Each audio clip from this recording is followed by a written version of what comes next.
occupation movement.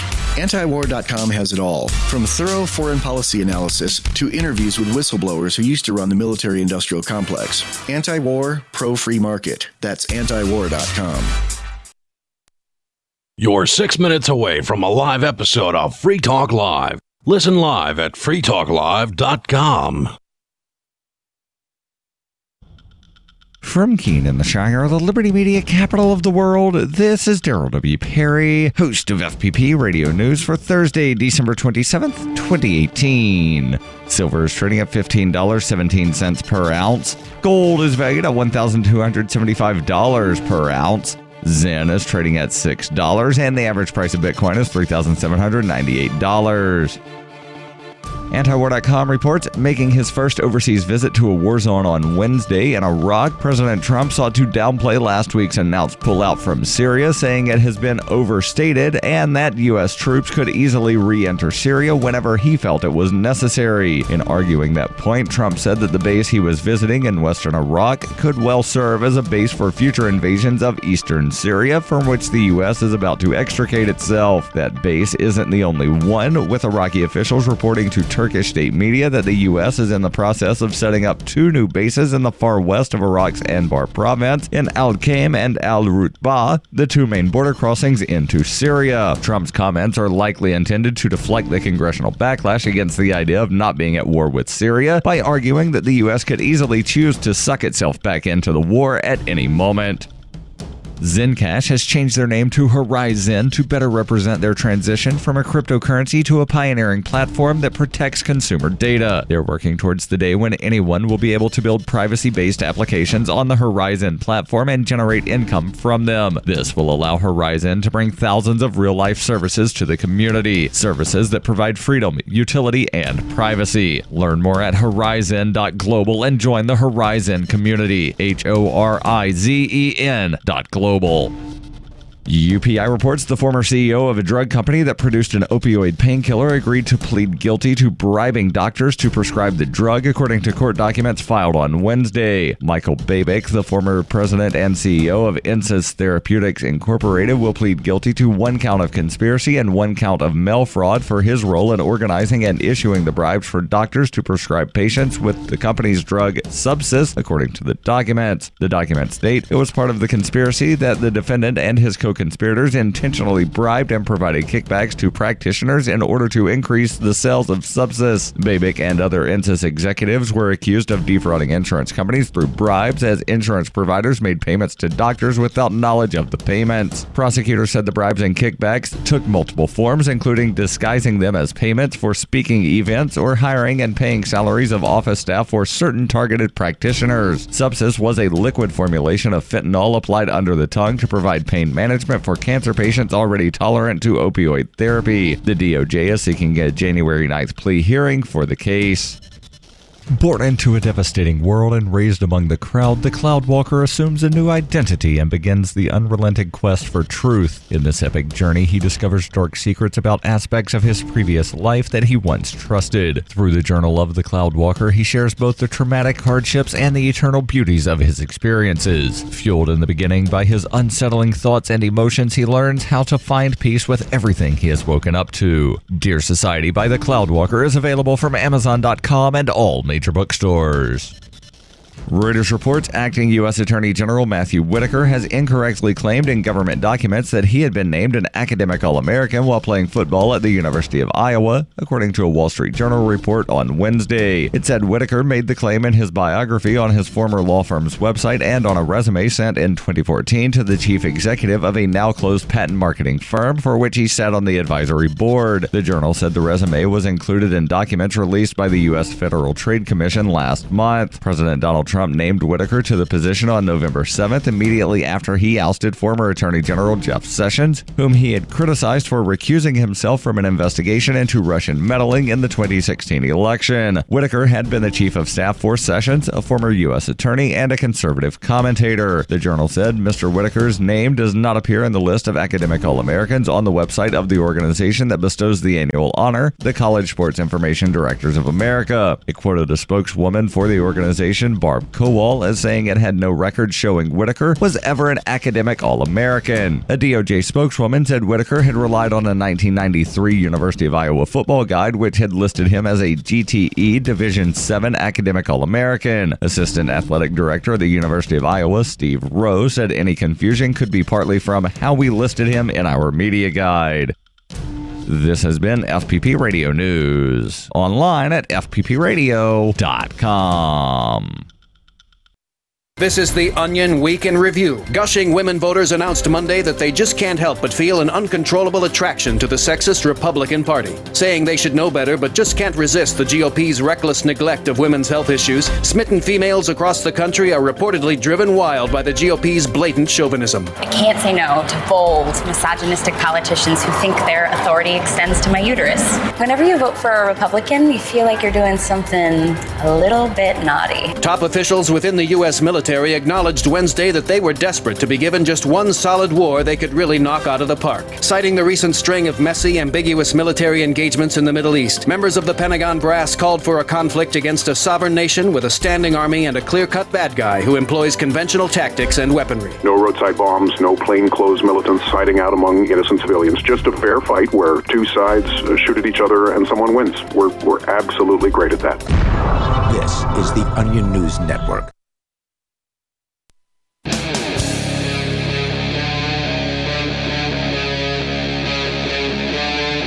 Free Talk Live. This is Free Talk Live. We'll give you the toll-free call-in lines here momentarily where you can call in to join us and bring up whatever is on your mind. And, of course, we bring things to the table as well. The We in studio tonight is me, Darryl. Chris. And Jackie.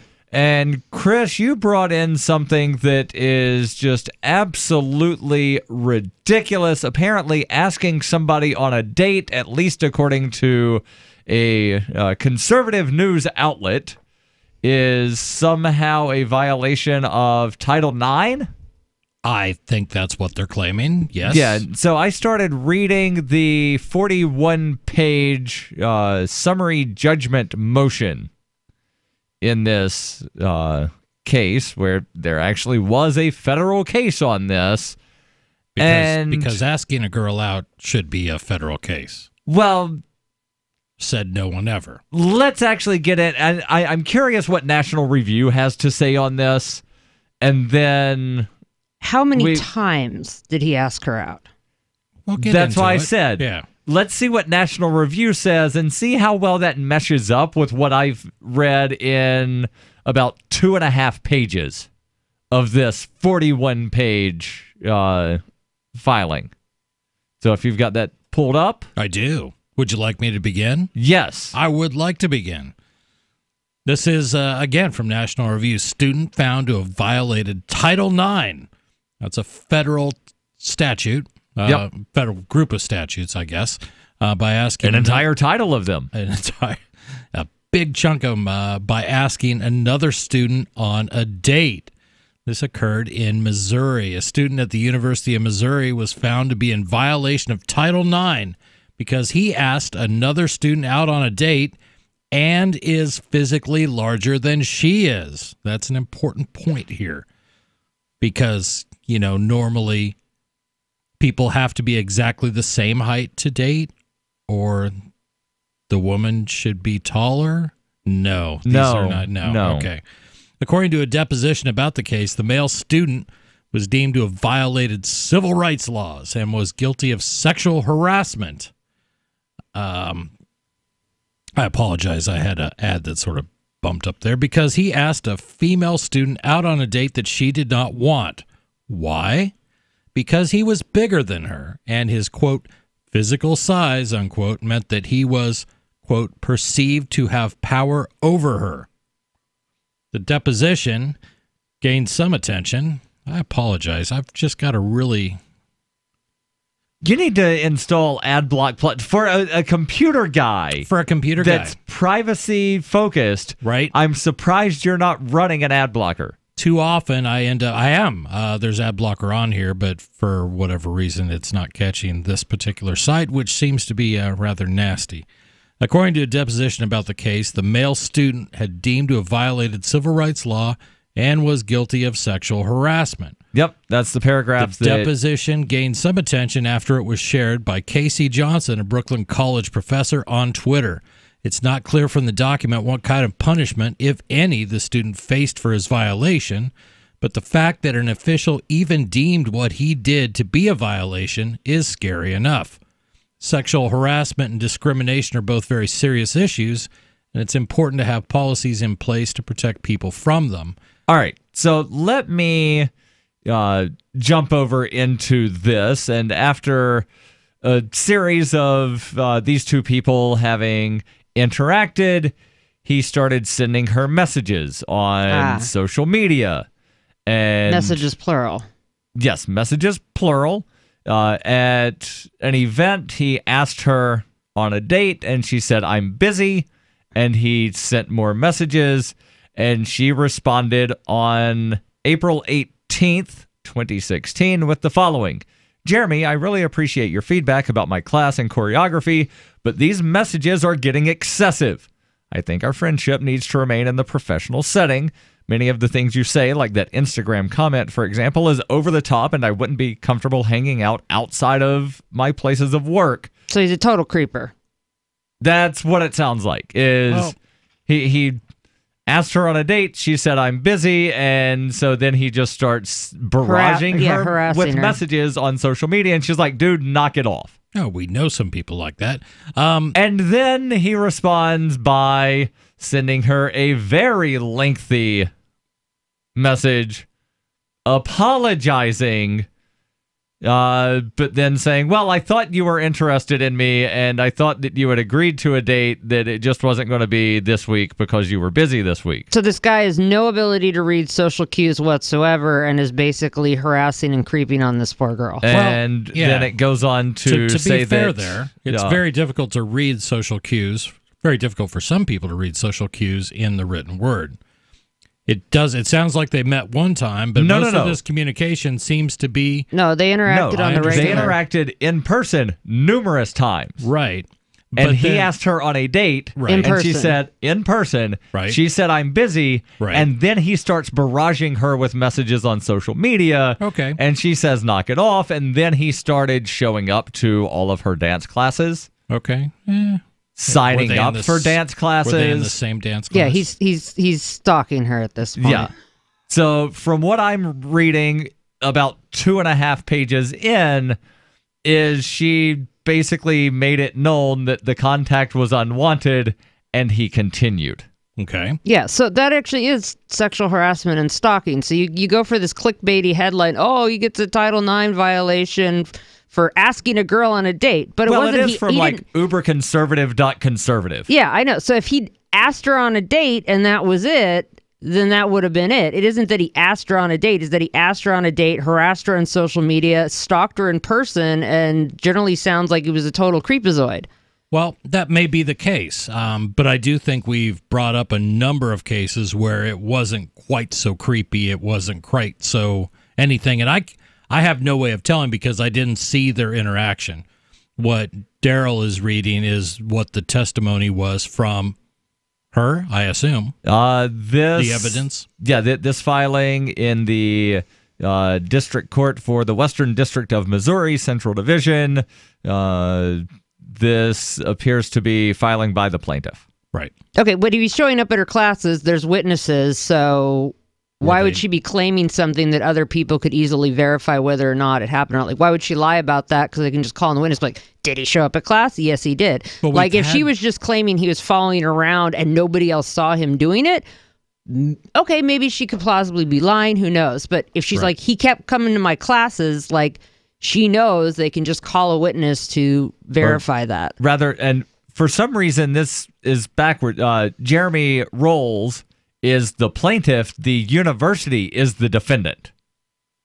So this So he's suing the university because the university, she probably got them involved and they told him to knock it off. Yeah, because he wouldn't stop. She went to somebody with the college. Yeah, like campus security. We could read more of the story and then we'll get at least what National Review thinks happened. It would be one thing if the student were a teacher or other type of authority figure. Then I could certainly understand how it would be sexual harassment, but this was not the case. This was simply one student asking another student out on a date, which, believe it or not, is completely normal and appropriate human behavior. So what if he was bigger than her? Spoiler alert, most men are bigger than most women. If it's a violation to ask a woman out who is smaller than you, then both men and women are going to have a lot fewer options. So then it becomes pretty much a, just about Title IX, and why should asking someone out on a date be risen to a federal crime. So they're just completely misrepresenting the situation to give them a reason to go out on a tirade about something. That's what uberconservative globalist does. Right. But I will not completely dismiss this, because if a man asks a woman out and that advance is not clearly, well, in this case, it wasn't clearly denied. She said, I'm busy. Right? Depending on how she said it, it should have been clear. Right. Does this rise to a federal case? That's my question. He's the one that sued them, so he's the one that made it a federal case. Well, we'll find out more when we get back. Your calls and thoughts welcome. 855-450-FREE. That's 855-450-3733. Plus, we've got the Discord call-in lines, discord.lrn.fm. This is Free Talk Live. You want to know the 37 items you must have to survive a crisis? Then I've got some good news for you. Former CIA officer and New York Times best-selling author Jason Hansen is now giving listeners a free copy of his book, The Escape Bag Blueprint, 37 Items You Must Have to Survive a Crisis. You can claim your copy at freeescapebook.com. Don't delay. Jason reveals the guns, knives, flashlights, and water filters that could save your life in an economic collapse or grid-down event. Get your free book today, freeescapebook.com. freeescapebook.com. There are basically two types of advertising, direct response and branding. Radio's great for direct response with its low cost to listener ratio, but audio can't be beat for branding, which is a longer-term endeavor. You want to be the first thing that someone thinks of when they think about your product or service. If you have a local business that you want kept top of mind in your community, call the station. If you need national reach, Free Talk Live's got around 200 radio stations, millions of monthly listening sessions, can suit all budgets, and if we don't think we're right for you, we'll tell you. Email me, mark@freetalklive.com. Crimes of the Crown by Captain Mark. The Crown casts the world in shadow and claims to be our guiding light. Cowards clamor for security from boogeymen and ghost stories, while I say these hobgoblins are imaginary. I say those they propped up as our liberators are now subsisting on our bondage. I say there is freedom in the black, and that's exactly where we intend to go. The Crown banishes its own officers for exposing its crimes and tortures dissidents to the brink of madness. It dominates the globe and swallows the wealth of generations, leaving only blood and excrement. The Crown calls it piracy to explore frontiers beyond its grasp. So the time has come for us to define the conduct among pirates. I say the Crown has trampled our necks long enough. Need decentralized solutions to centralized problems? Looking for a community of like-minded scoundrels? Or just want some swag to let the Crown know what you think of it? Join the conversation at pirateswithoutborders.com. We won't be hard to find. Free Talk Live. One of the counselor's excuses for her behavior after call accused her of engaging in stealing. This is stealing. You're taking something from somebody who believed they owned something, and by all evidence did own something. You're taking it from them. And as you say, Mark, this goes on all across the country. They're called tax sales or tax deeds. Whenever people drop back in not being able to pay property taxes, in this case, it's because of the down economy. These people are having a tough time. At one point, she got very frustrated, and she said, well, it's not stealing because it's the law. So apparently, when the law says you can take something that's not yours, it's not stealing. And now all the law is, as you pointed out, and you talk about the Constitution that's supposed to be the highest law of the land, the law is just words on paper written down by men and women. Some of them signed their names to it, but most of us, in fact, 99.999% of us, never signed anything in regards to their laws. Free Talk Live, 7 nights a week from 7 to 10 Eastern, live on the Liberty Radio Network at LRN.FM.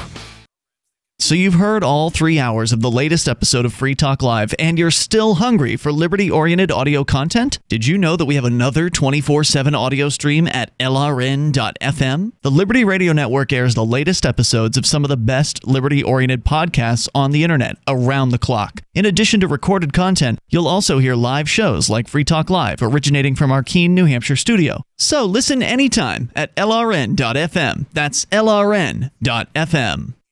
There are basically two types of advertising: direct response and branding. Radio's great for direct response with its low cost to listener ratio, but audio can't be beat for branding, which is a longer term endeavor. You want to be the first thing that someone thinks of when they think about your product or service. If you have a local business that you want kept top of mind in your community, call the station. If you need national reach, Free Talk Live's got around 200 radio stations, millions of monthly listening sessions, can suit all budgets, and if we don't think we're right for you, we'll tell you. Email me, mark@freetalklive.com. Some of our live shows are streamed in HD on Twitch. Please follow and share at twitch.lrn.fm. That's twitch.lrn.fm.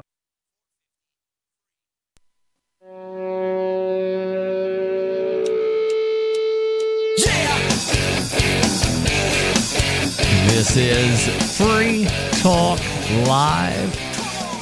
855-450-FREE. That's 855-450-3733 in studio. It's Darryl, Chris, and Jackie. And we're going over a story that, well, basically it's a clickbait story from National Review. But luckily, they link over to a deposition filed in this federal case that was filed by a student, Jeremy Rolls. I believe his first name was Jeremy. I scrolled down here a good ways, where National Review is saying that because he was larger than a female that he asked on a date, that was deemed by the college to be a violation of Title IX. And, well, the deposition makes it appear as though he was actually stalking her. Yeah, so following up on what you said, I mean, I've gotten a little farther ahead here reading, and so after the lengthy apology and showing up to her dance classes, he then was asking her if she would teach him private dance lessons, and she said no. He started bringing notes and passing notes to her via her instructor, leaving notes with the instructor to give her notes. And then he handed her a 3-page letter after class containing apologies and confessions of love. And that sounds like that is when she went to her supervisor, because he's basically showing up and harassing her at work. So again, should this be a federal case? He is the one that filed the case. They brought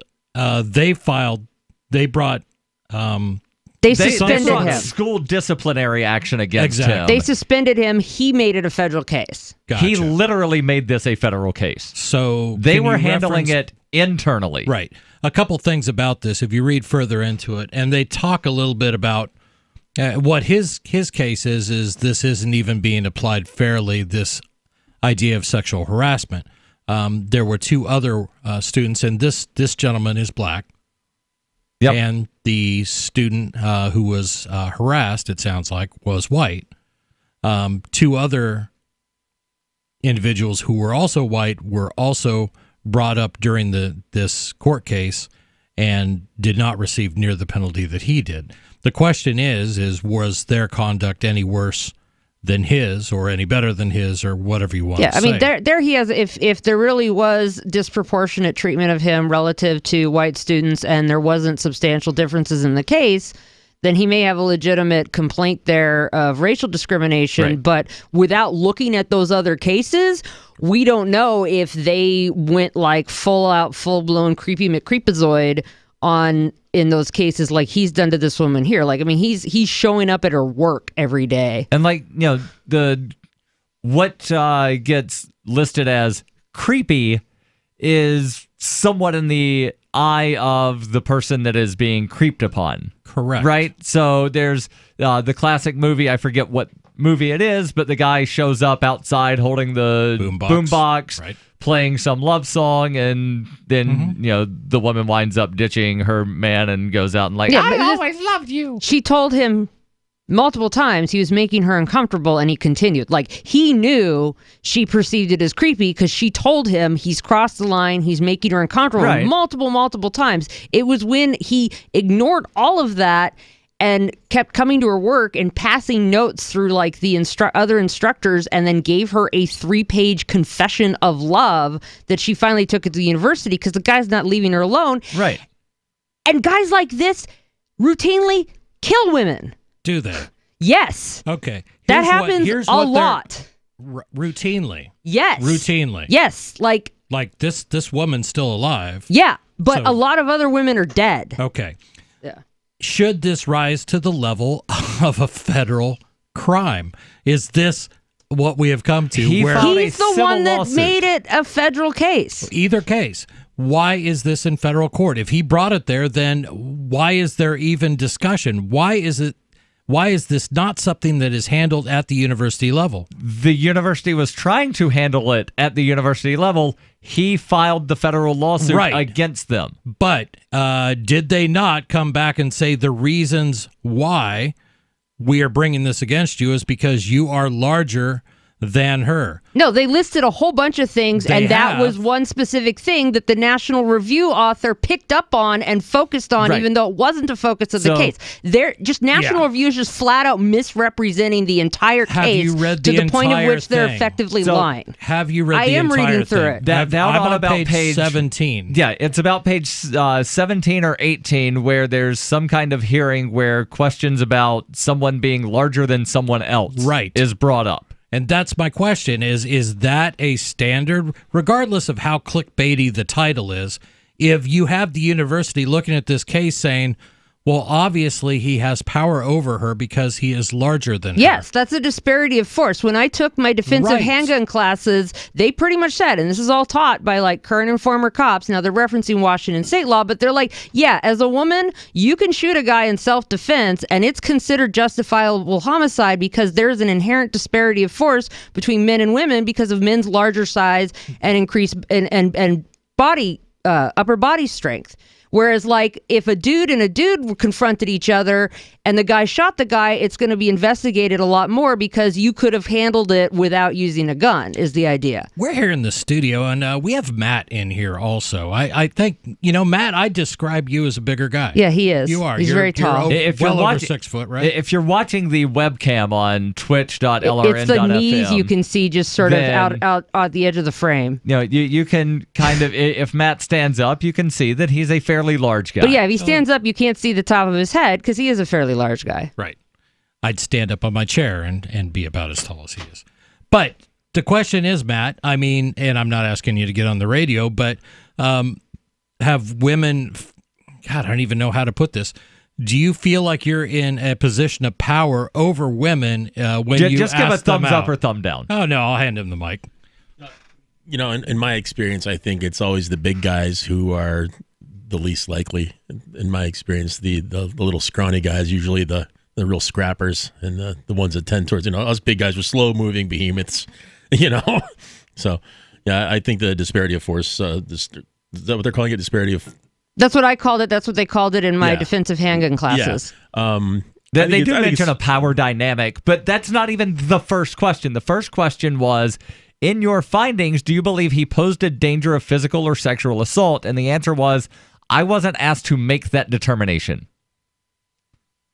So the whole point about was he bigger came much further down throughout the line of questioning, and it seems as though somebody was trying to bring that up as a point, even though that was not the point brought up by the college. Yeah, the National Review author has twisted and misrepresented the situation so much that they are effectively lying about it.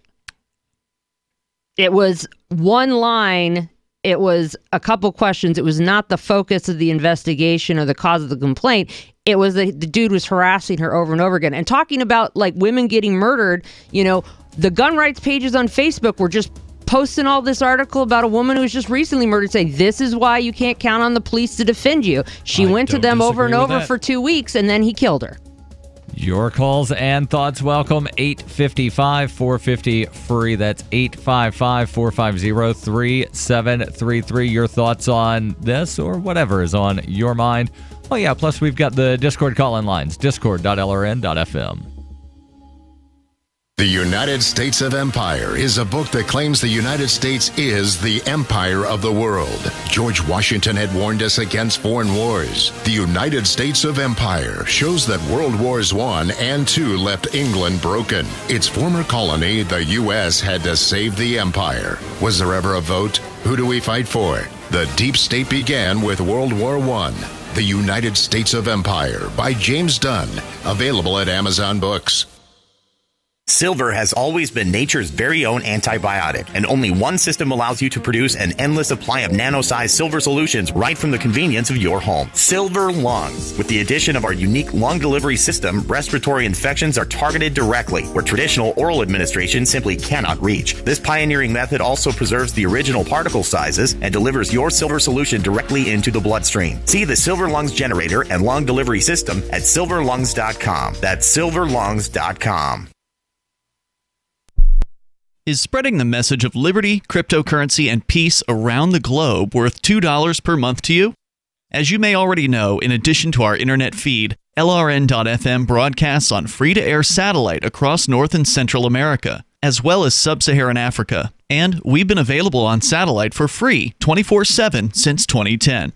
The LRN.FM free-to-air satellite signal is reaching some of the most oppressive regimes in the world, and there's no doubt our ideas are making an impact. You can learn more about the channel's impact by watching the 3-minute video at fund.lrn.fm. If you'd like to help free minds globally with our ideas of liberty, cryptocurrency, and peace, you can donate as little as $2 per month via fund.lrn.fm. You can help us continue and expand our satellite broadcast to multiple continents. Visit fund.lrn.fm today, and thank you for your help. Don't forget to share the link on social media. That's fund.lrn.fm. This Your Family Today tip is brought to you by Nestle Toll House Morsels, helping you create special moments and memories your family will cherish forever. Visit us at tollhouse.com. You may bake for birthdays and holidays, but why stop there? Sweeten up the rest of the year by designating monthly dessert days. Treat your family to one of their favorites or surprise them with something new. Either way, you'll create a tradition everyone will love. For more tips like these, visit us at parenthood.com/yourfamilytoday. LRN.FM is proud to announce our official listening apps for Android and iOS devices. Now you can easily tune into our streams anywhere, anytime on your smartphone or tablet. Just visit apps.lrn.fm or search for LRN.FM in the Android or Apple app stores. Please download, rate us 5 stars, then share the link on your social media and let your friends and family know how you're listening to LRN.FM. Download it now, free at apps.lrn.fm. Hi, I'm Derek J. To me, an activist's calling is to actively work to advance a cause. The cause for which I work is personal freedom. I believe my life is best when I engage in voluntary interactions and self-government. I reject the idea that anyone else has a higher claim to my life or my body than I do. I see people who call themselves the government as a threat to my personal freedom. I realize you may feel differently, but my relationship with the people who call themselves the government is completely involuntary. If Starbucks used some of its money to drop bombs, I wouldn't shop there. So why would I support the American empire? The empire does not require my consent. Derek J's Victimless Crime Spree. Watch it for free and order the Director's Cut DVD at victimlesscrimespree.com. That's victimlesscrimespree.com. Love what we do? Please help support our international satellite channels at patreon.lrn.fm. That's patreon.lrn.fm.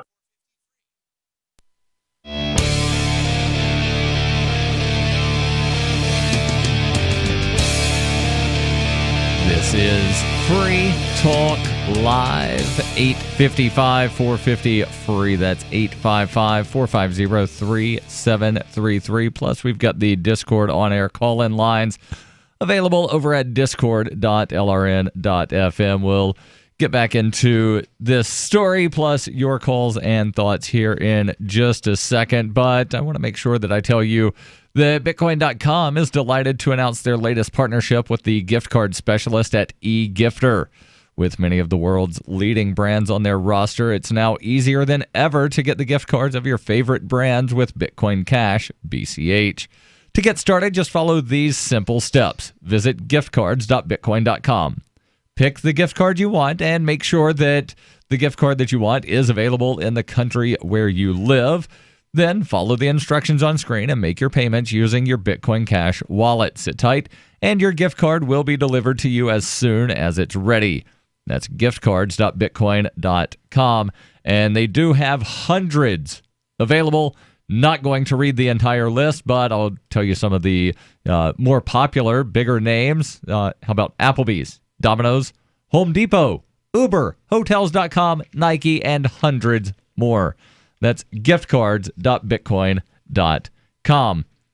So, Chris, I think you've been reading a little bit into this filing that was actually filed just a couple of days ago by the University of Missouri. I'm trying to pull up the latest on Recap and Pacer to see if anything else is available publicly where I don't have to actually go to Pacer and then pay to download stuff. And it looks like this thing's actually been in the courts for over a year. Yeah. The initial filing was December 15th of last year, and there have been a total of 84 documents. Yeah, and I find it interesting that, and this will be interesting to see how the university handles it, there's a racial aspect to this also. As I mentioned before we took a break, they refer repeatedly, at least in his deposition, as to white students not being treated the same as black students. And the fact that I think, there, and if that is the case, and I right now have no reason to believe that it's not, right? Then he does have a racial discrimination suit on his hands, but the stuff that's being alleged in this deposition that makes it sound like he is stalking a student, where she has repeatedly made it known to him that she did not want to have further contact. That's definitely a problem. Yeah, and I don't disagree with that part. What my question is, and this is where I would counsel not making judgments until we know all the facts, and not one of us three has read this entire document. Correct, nor have we read the other 83 documents that have been filed. But a lot of the things that he alleges, I'd like to see how this plays out. If the university came back and says that, you know what, the reason that this was a violation of this woman's civil rights is because you're taller than she is. Do you agree with that? Should that be a case of sexual harassment? It depends on how he's using his size. Let's just say gentleman A asks woman B out on a date, and she says no, and they part ways. Or it's just the act of asking. In this case, is that a violation of someone's civil rights? That wasn't what the case was, though. It wasn't just he asked her, it's that he kept harassing her. Right. And so men do use their size to physically intimidate women. They do the thing where they get you up against a wall and they lean in and they put the arm against the wall and they get like right up a couple inches from you. Is that so that you physically cannot escape because they only leave you a couple inches to either side. Men do that all the time. Is that violating your civil rights? If they're using it because they're a man and they're bigger and they're doing it because you're a woman, yes, that is sexual harassment. That to me sounds like kidnapping or illegal restraint of somebody else. Yeah, but then they'll say, oh, I just wanted to talk to her. Like they know what they're doing. So here's my issue, and I guess where this is all coming to is we've had a lot of cases that we've covered here on the show of men being charged by women of things that never occurred. Right? That happens. Yep. We know that. We know that women can say almost anything to get a guy that they don't like in trouble. That in most cases, including divorces and things like that, it's pretty easy to sway a court to the woman's side. Are you kidding me? We got people who like commit rape and are let off with $400 fines.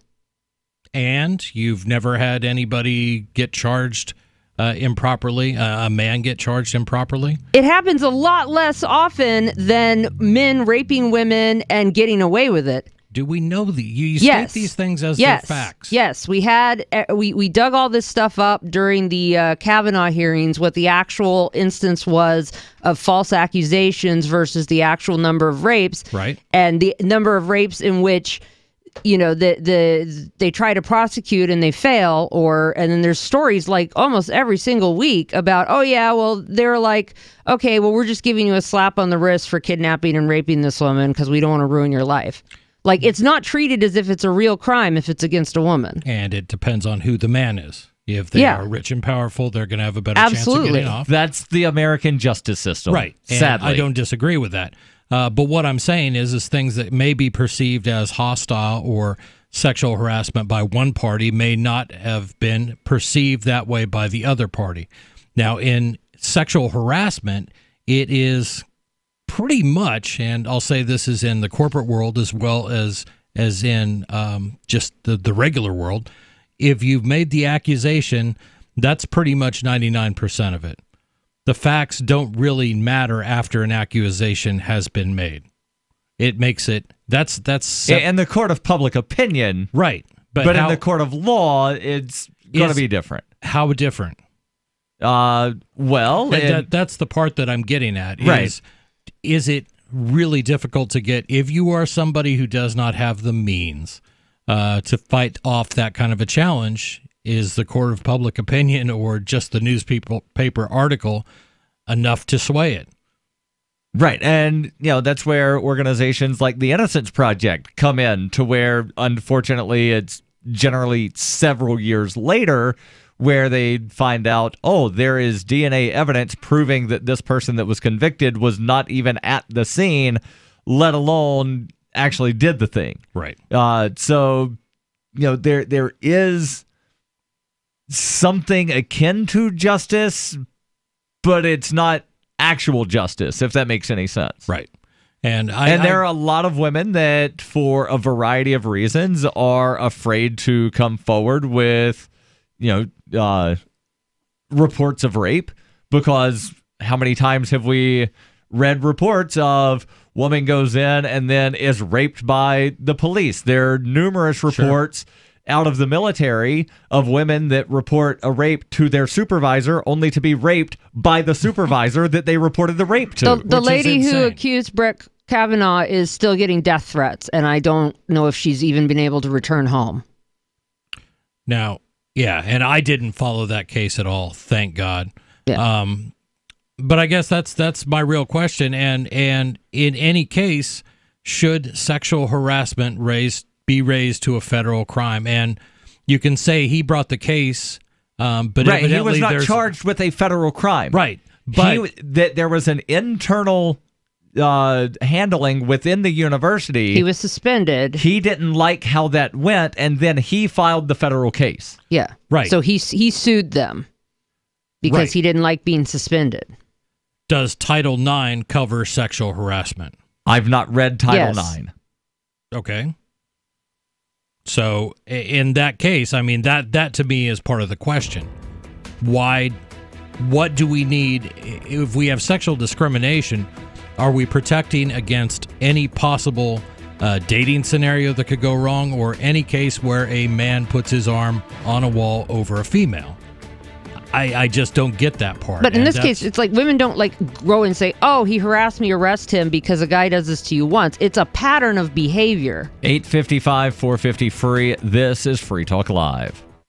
We have some good news. The indictments against Ross Ulbricht in the District of Maryland were dismissed with prejudice, meaning they can never be refiled. This is especially good because those indictments contain the only charge ever made that Ross engaged in murder for hire. This was a serious allegation that Ross Ulbricht denies. It was never prosecuted or ruled on by a jury, but was trumpeted by the federal government and the media as if it were proven fact. The Maryland court held these indictments for almost 5 years, poisoning Ross's case and leaving him under a cloud of unproven allegations. convictions. As explained in Ross's appeal to the Supreme Court, the fact that the judge used these allegations to give Ross a draconian sentence of double life without parole violated his Sixth Amendment right to a jury trial. Judges are required to issue sentences based on convictions decided by a jury, not unproven allegations never even charged at trial. Although this is a positive development, the dropped indictment will not set Ross free. Now, a presidential pardon is Ross's only hope of freedom. Sign the petition at freeross.org. freeross.org. Heart-related health problems affect millions of people each year. Maybe you're one of the many who suffer from issues related to angina pain, high blood pressure, congestive heart failure, unbalanced cholesterol, irregular heartbeat, or clogged arteries. There is a solution that doesn't involve expensive prescription drugs that only mask the problem and leave you with horrible side effects. If you are ready to live your life free of sickness, pain, and fear, live your life with increased vitality, energy, and youthfulness, and experience your body healing itself, then you're ready for Heart and Body Extract from Healthy Hearts Club. Here is what one satisfied customer had to say about Heart and Body Extract regarding his angina pain. I haven't had an angina pain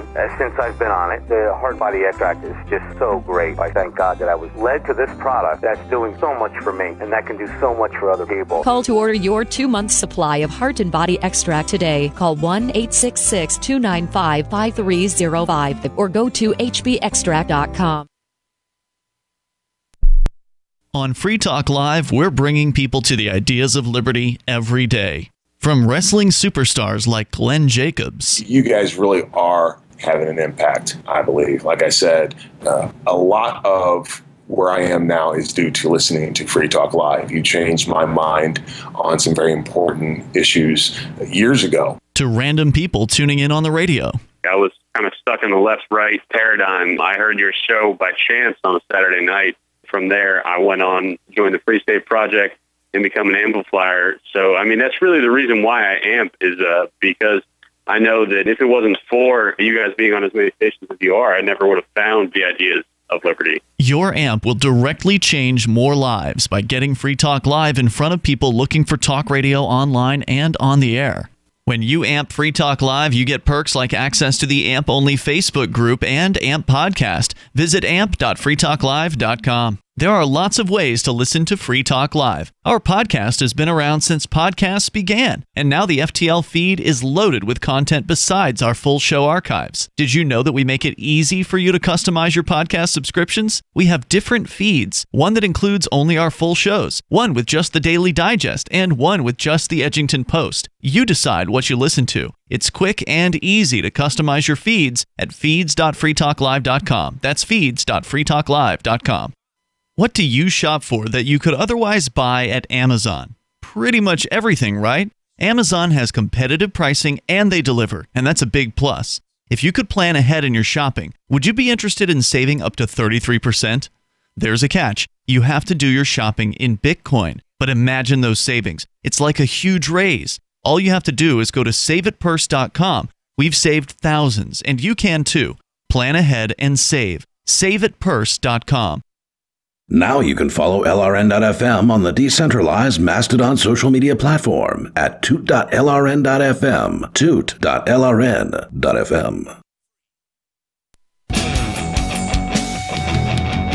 This is Free Talk Live. 855-450-FREE. That's 855-450-3733. In studio tonight, it's Darryl, Chris, and Jackie. And your calls are welcome about whatever is on your mind. Let's go to JJ calling in from Nebraska. Wants to talk about a holiday experience that he had. JJ, you're on Free Talk Live. Go ahead with your thoughts. Hello there, Darryl. Hello. What's the other guy's name? Chris? Chris and Jackie. It's Darryl, Chris, and Jackie. Yeah. Go ahead with your thoughts. Jackie, sorry you got to sit in there with those big sweaty dudes as they explain to you that the worst part of sexual assault is that sometimes women can make it up. I apologize you even have to be in the room with these mouth breathers. But anyways, let's move on to what we're here to talk about. When's it going to get warm enough there for the men there to pop the shirts off, get Topless Tuesdays going on again? Wow, it's a good question. Should ask that on a Tuesday. Yeah, this is Thursday, JJ. Thank you for the call. Let's go to Sarah calling in from New Mexico. Sarah, you're on Free Talk Live. Go ahead with your thoughts.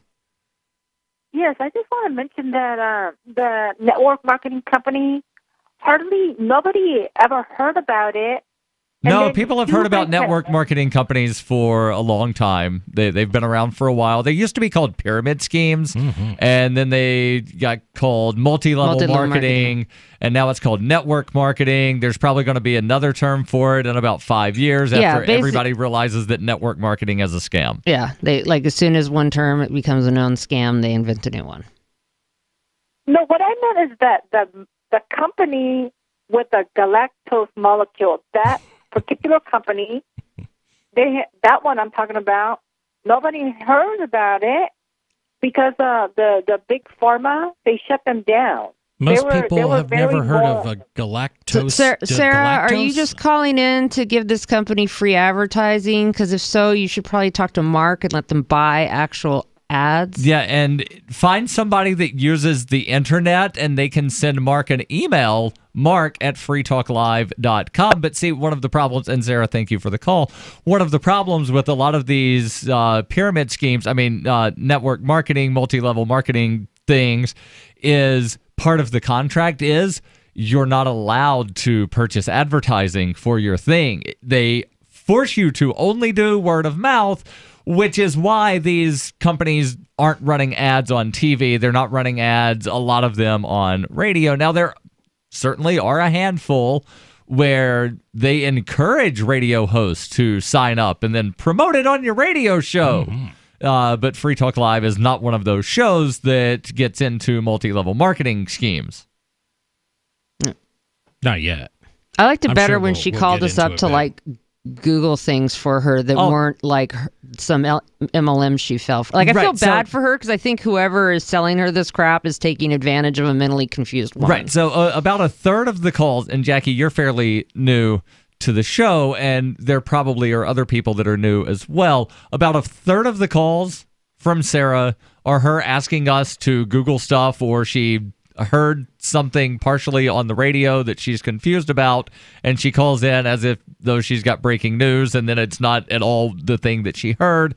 Another third of the calls are her calling in, pitching some get well scheme that she's heard of. Oh, well, if you just wind up buying galactose molecules and eating all the calcium because some guy named Dr. Barefoot, who has a master's in calcium, then you won't get cancer and all of this other stuff. And then the other third of the calls are her calling in about traffic reports and red light cameras and speeding vans. What about the self-driving buses? That fits in with traffic. Yeah. Traffic-related things. And the claim, I love when she calls in to make the claim that everybody in Albuquerque gets run over twice by the same car. So the car will run them over and then back up and run them over again, and then the car behind them runs them over. And she blames drunk drivers, but when we've actually pulled up the statistics on pedestrian fatalities in Albuquerque, it's actually the pedestrians that overwhelmingly are intoxicated, not the drivers of the car. So it's almost overwhelmingly pedestrians who are at fault for getting run over in Albuquerque. We know more about Albuquerque transportation than anybody who doesn't live in Albuquerque. I know more about Albuquerque's homicide, or not homicide, but pedestrian fatality rates than I ever wanted to know. Oh, we've gone into it too many times. Yeah. Like I just start typing into the search bar and it pops up. Do you mean this article? Yes, that's the one that I wanted. Yep. So, your calls and thoughts welcome about whatever is on your mind. 855-450-FREE. That's 855-450-3733. Let's change gears here a little bit, but still keeping sort of in the criminal justice realm. Apparently, there's a state senator in Alabama, which is my home state, that is trying to improve public safety and save tax dollars while repealing a chunk of the Alabama state constitution. The Alabama Constitution, by the way, is the longest constitution anywhere in the world.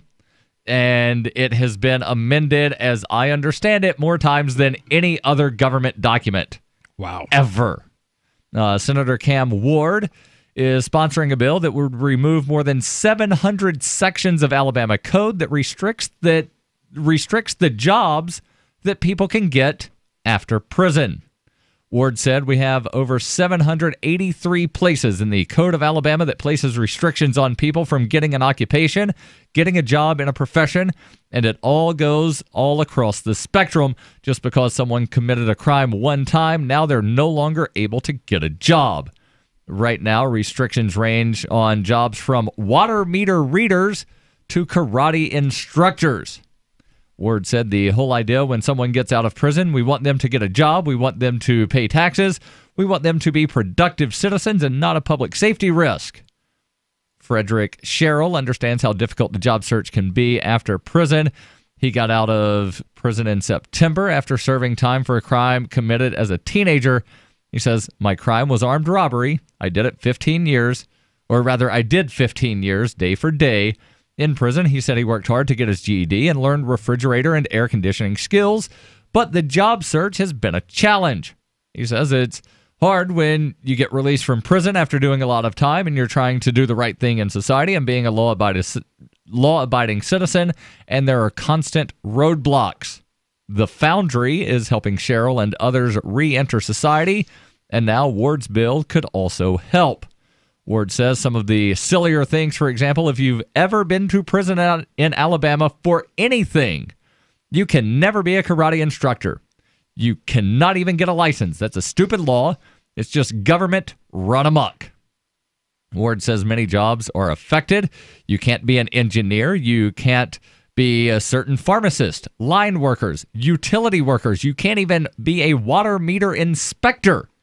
Those are just a few of the many jobs out there that you cannot even get a license for. Now, I want to pause and ask the question, why should any of these people need a government license? Yeah, you have to be licensed to be a karate instructor, meter in reader. Alabama. Well, a water meter inspector. That's the immediate question, is what is the licensing like in Alabama? Is it completely insane? It sounds like it. Could be. I don't know. I know that my grandfather used to be a subcontractor. He was a brick mason for close to 50 years, and most of the licenses that he needed, he just had to go down and like pay a fee and fill out a piece of paper. Right. But he didn't have a criminal record. Right. If they're saying if you've got a criminal record, you can't get any of these licenses. Right. Even if it's just as simple as fill out a piece of paper, pay a fee. But there's a huge chunk of the population that just can't get the license because they did a bad thing that one time. I'm sure the karate instructor thing was specific. You know, these guys, I mean, they teach kids in those classes, and we can't have, violent felons around the children. So, but it should be up to their employers to figure that out, and the insurance companies can say, okay, we want you to do background checks on these employees as a condition for your liability insurance. But also like the government should just stay out of the hiring of they're felons. Involved in it in the first place. But, isn't there this whole thing of, they're called a house of correction, so you're supposed to be corrected, you're supposed to have been rehabilitated so that you're no longer a threat when you get out? But now we're not letting you get a job as anything other than a fry cook because that's the only thing in the state that doesn't require some kind of license. Right. So those statistics go both ways. I mean, one would hope that is the idea, that you are bringing people back into society. But we've got recidivism rates that are awfully high, and it just, they're going to be high when you don't let people work in the open market and you force them into the black market. Good point. Your calls and thoughts welcome. 855-450-FREE. That's 855-450-3733. This is Free Talk Live. Marijuana has unleashed a green gold rush across our nation. It's creating $10.8 billion in new wealth a year. And every day, it's transforming more and more Americans into millionaires. In an historic event, former Speaker of the House John Boehner reveals how you could become one of them. Join him online for the American Cannabis Summit. Attendance is 100% free, but space is limited. Join online at www.acs2018.com. This event is the first of its kind ever. John Boehner and an esteemed panel will reveal which cannabis stocks are primed to deliver life-changing windfalls in the weeks and months ahead. Plus, they will show you how to become a cannabis angel investor, backing the hottest startups before they potentially become worth billions of dollars. Join American Cannabis Summit online at acs2018.com. Attendance is free. That's acs2018.com. Looking for a great real estate investment? Consider New Hampshire, which is ground zero for the Liberty Movement. Your first call should be to Mark Worden from Porcupine Real Estate. He's more than just a real estate agent. He's your New Hampshire concierge. Where are the best places to live? Do you want farm, city, the burbs, or forest? Do you want a duplex or multifamily building so that renters pay your mortgage? There are homes in all price ranges in New Hampshire, and Mark can help with financing too. Invest in liberty and property. Mark Worden can help. PorcupineRealEstate.com. LRN.FM now has a Discord. Discord is a free text and voice chat platform, and we now have our own server with a bunch of channels at discord.lrn.fm. You can join other listeners as they chat about various things during our live shows, or anytime, day or night. Discord software is available cross-platform, so you can have it on whatever device you want and take your chats anywhere. Join our Discord at discord.lrn.fm. That's discord.lrn.fm. You're listening to the live edition of Free Talk Live. Hour number 2 is next after the news here on the Liberty Radio Network at LRN.FM. From Keene in the Shire, the Liberty Media capital of the world, this is Darryl W. Perry, host of FPP Radio News for Thursday, December 27th, 2018. Silver is trading at $15.17 per ounce. Gold is valued at $1,275 per ounce. Zen is trading at $6, and the average price of Bitcoin is $3,798. Antiwar.com reports making his first overseas visit to a war zone on Wednesday in Iraq, President Trump sought to downplay last week's announced pullout from Syria, saying it has been overstated and that U.S. troops could easily re-enter Syria whenever he felt it was necessary. In arguing that point, Trump said that the base he was visiting in western Iraq could well serve as a base for future invasions of eastern Syria, from which the U.S. is about to extricate itself. That base isn't the only one, with Iraqi officials reporting to Turkish state media that the U.S. is in the process of setting up 2 new bases in the far west of Iraq's Anbar province in Al-Qaim and Al-Rutbah, the 2 main border crossings into Syria. Trump's comments are likely intended to deflect the congressional backlash against the idea of not being at war with Syria by arguing that the U.S. could easily choose to suck itself back into the war at any moment. Zencash has changed their name to Horizon to better represent their transition from a cryptocurrency to a pioneering platform that protects consumer data. They're working towards the day when anyone will be able to build privacy-based applications on the Horizon platform and generate income from them. This will allow Horizon to bring thousands of real-life services to the community, services that provide freedom, utility, and privacy. Learn more at horizon.global and join the Horizon community, HORIZEN.global.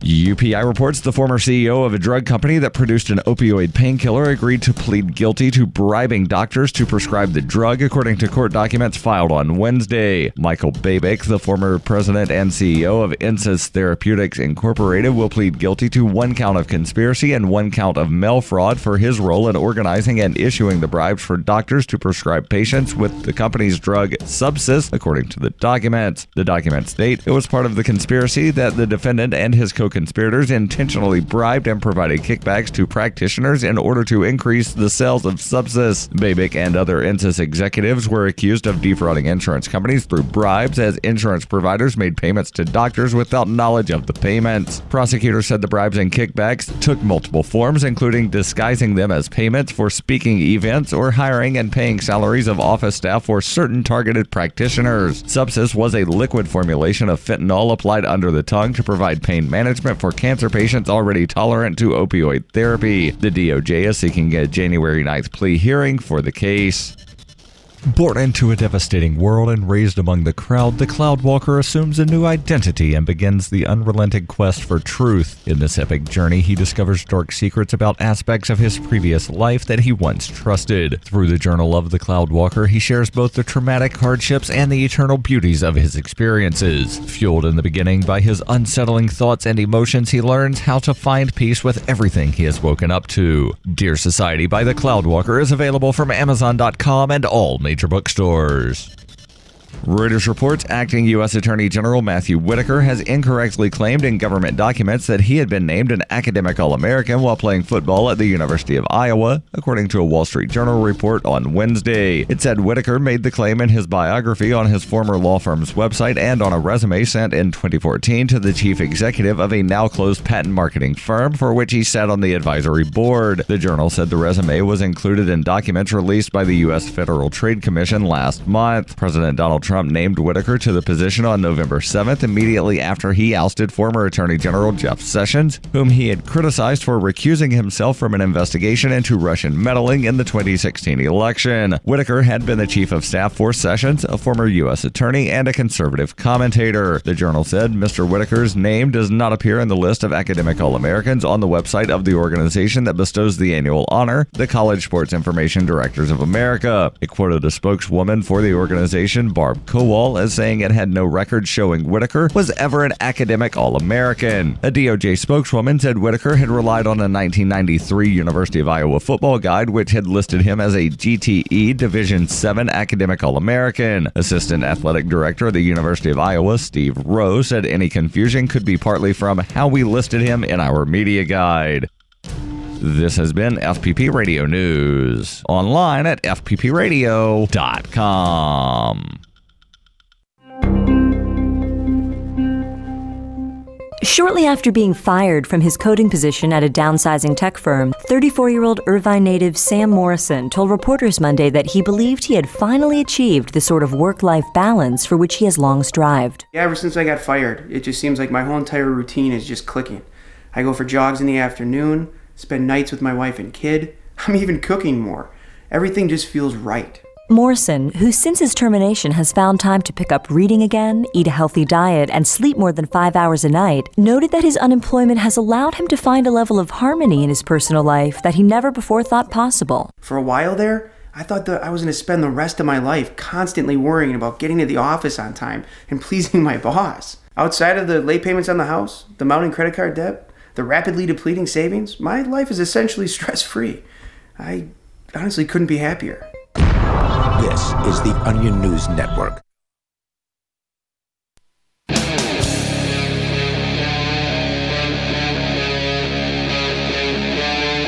Free Talk Live. This is Free Talk Live. 855-450-FREE. That's 855-450-3733. Kicking off hour number 2. And you are free to call in and talk live to us about whatever is on your mind. The us in studio tonight is Darryl, Chris, and Jackie. And coming up, Chris, you've got an article about Ruth Bader Ginsburg. And, well, apparently there are people calling for term limits for the Supreme Court. Even though the term is currently limited to death or resignation, apparently they want to set some kind of limit other than that. We can get into that, plus your calls and thoughts. Welcome again, 855-450-FREE, plus the Discord on-air call-in lines available over at discord.lrn.fm. Let's go to Joe calling in from Alabama. Joe, you're on Free Talk Live. Go ahead with your thoughts. I'm almost embarrassed to say I'm from Alabama. We got a crooked government. We got a couple of governors already in prison. We got a mayor that's in prison. Then we got 28 of our local people in prison. Our county where I live went bankrupt. And then they want to try and do things to make prison reform. They need to start with politician reform. Yeah. It's ridiculous. Yeah, it's ridiculous. We get a mayor. He was a mayor of one city. Then he said, I want to go be a mayor of the other city. And he said he lived in the other city, but when he got out of court, they say the mayor's going home to his home in Fairfield. Well, I thought he was mayor of Birmingham, and he lived in Birmingham, but they recorded and took pictures of him going home to his home in Fairfield. Oh, I remember that.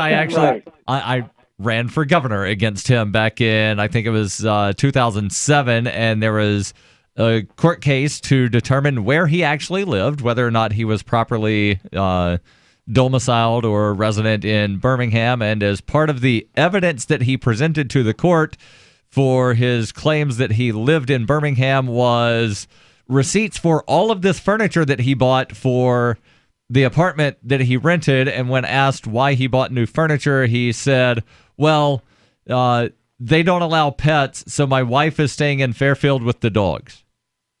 That was funny, too.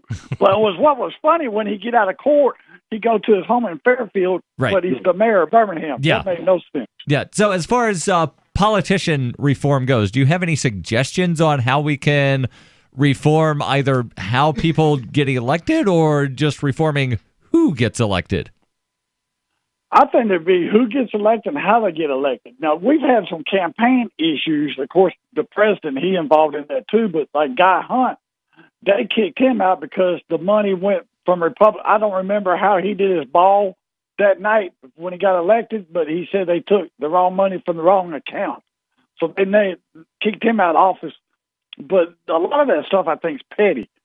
But then when you use the state airplane, like the last governor, Bentley, that wrong. But as far as funds come from different accounts, that's sort of nitpicking. Yeah. Yeah. Joe, thank But you. with our, Yep. Go ahead. Yeah, please. But our big thing, like with the courts, an 85-year-old lady that fall and break her rib or whatever, she don't need to be no judge no more. You know, they need term limits on that. Yeah. Like what you were talking about earlier on what your other guy go read on. Yep. They need, you get to a certain age. I know at my age, my brain don't work as good. And I don't know how judges would do that too. And I think that's wrong where they can be a judge that age. Yep. Joe, thank you for the call. Your calls and thoughts. Welcome. 855-450-FREE. That's 855-450-3733. So, Chris, where's the story from? Story is from Vox. All which right. I would say would be a little bit left of center. Would you agree? I think they might identify that way. Well, it's interesting because they're saying their byline here is Rick Perry was right. The Supreme Court needs term limits. All right. On November 7th, Supreme Court Justice Ruth Bader Ginsburg fell, fracturing 2 ribs. X-rays to treat the broken ribs revealed 2 nodules on her lungs. On Friday, Ginsburg, who was 85, underwent surgery to remove the nodules, both of which proved cancerous upon post-operative testing. The surgery was successful, and doctors say there's no evidence of further cancer on Ginsburg's scans. Quote, she hopes to be back on the court soon for the start of the next argument session in early January, unquote, reported NPR. Ginsburg, who previously survived colorectal and pancreatic cancer, is tough as they come. Liberals thrilled to reports that she was working from her hospital bed merely 2 days after her surgery. Twitter filled with memes offering Ginsburg a rib, a lung, a liver, whatever she might need to keep working. All right. So I think a lot of these, and I just want to pause here. I think a lot of the reason that people, quote, on the left were offering to basically, give Ruth Bader Ginsburg their body parts is because they're afraid what might happen if Donald Trump gets to make another Supreme Court appointment. That is literally the next line in the story. But the celebration of her resilience reflects a barely suppressed panic. If her health fails in the next 2 years, President Donald Trump and Senate Majority Leader Mitch McConnell will fill her seat, leaving the court with a 6-3 conservative majority. Quote, what was she doing walking around in office, unquote, asked Stephen Colbert after learning the details of her fall. Quote, she's far too precious. Forget a black robe. She should be dressed in bubble wrap and carried down the hallway like a Fabergé egg, unquote. All right. No one knows. That's funny right there. It Picturing Ruth Bader Ginsburg being carried down the hallway. Wrapped in bubble wrap. Yeah. Like we need to wrap your head. Yes. There you go. No one knows the stakes better than Ginsburg herself. Quote, I can't imagine what this place would be. I can't imagine what this country would be with Donald Trump as our president, she said in 2016. For the country, it could be 4 years. For the court, it could be, I don't even want to contemplate that, unquote. And so, atop the difficulty of recovering from 2 broken ribs and cancer surgery just 5 years shy of her 90th birthday, she is bearing the weight of American liberalism on her shoulders. I don't know if Ginsburg would, at this point, prefer to retire, but even if she would, she knows she can't. That's a pressure no one should have to bear. The case for 18 year Supreme Court terms. The core problem here is the stakes of Supreme Court nominations. They're too damn high. And again, this is the author speaking, and not that I disagree with him. Candidates serve for life, which given modern longevity and youthful nominations can mean 40 years of decisions, and no one knows when the next seat will open. President Jimmy Carter served 4 years and saw no open seats. President George H.W. Bush served 4 years and filled 2. Barack Obama served 2 years and confirmed 2 justices. Donald Trump isn't even 2 years into his presidency, and thanks to McConnell's assist with Merrick Garland, he's already filled the same number of vacancies as Obama did in 8. The result isn't merely an undemocratic branch of government, but a randomly undemocratic branch of government.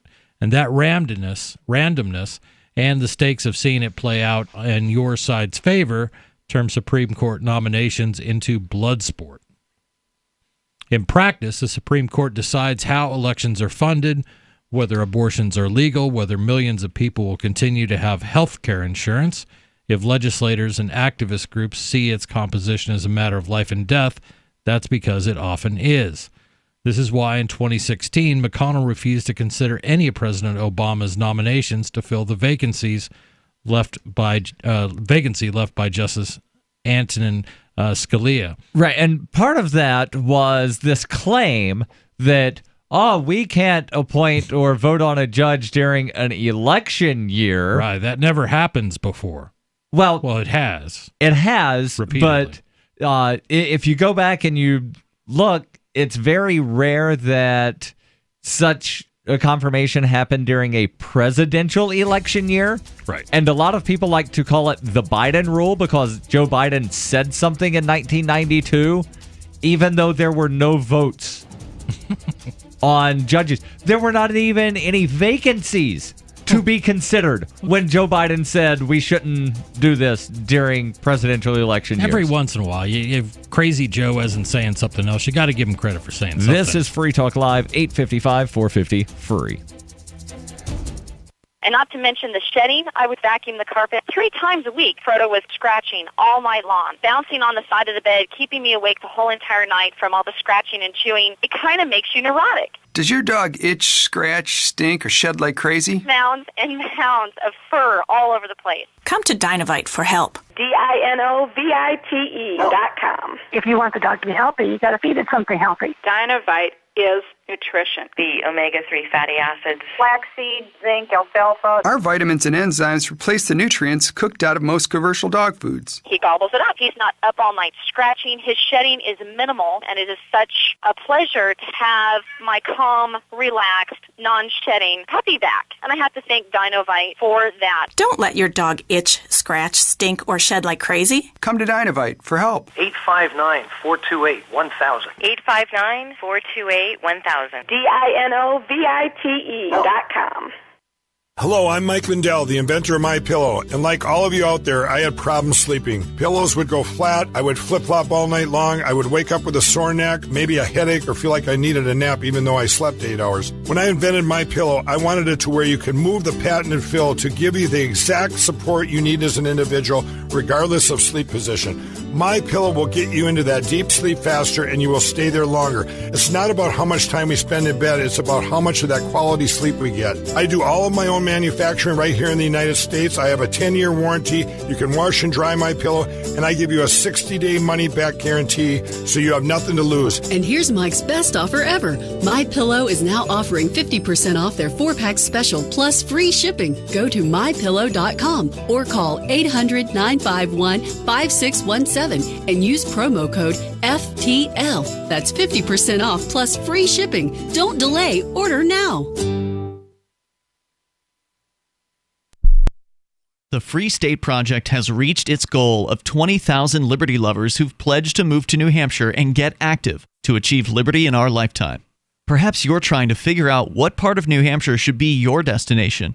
If so, consider Keene. You'll find more than 150 reasons to move to Keene at move.freekeene.com. Keene is famous for its historic, publicity-generating activism, as well as being the liberty media capital of the world. It's home to freekeene.com, New Hampshire's destination for liberty activism, news, and opinion. For years, we've been compiling over 150 reasons to move to Keene at move.freekeene.com, where you'll learn about some of what's happening here and what makes Keene a great place to live. If you love liberty, you'll probably enjoy anywhere you end up in the Shire. But do your due diligence first. Please visit move.freekeene.com for the full list of over 150 reasons to move to Keene. That's move.freekeene.com.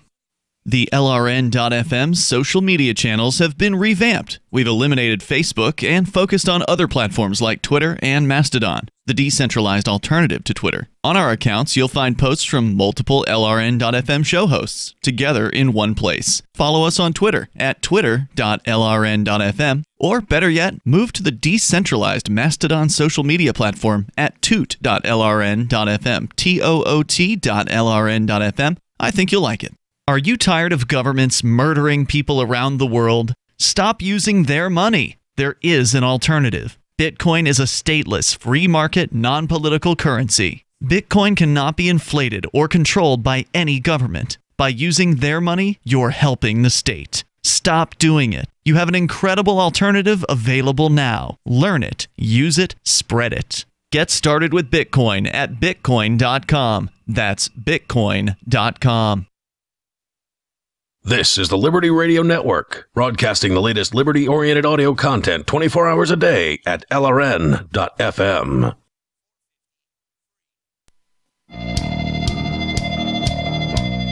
This is Free Talk Live.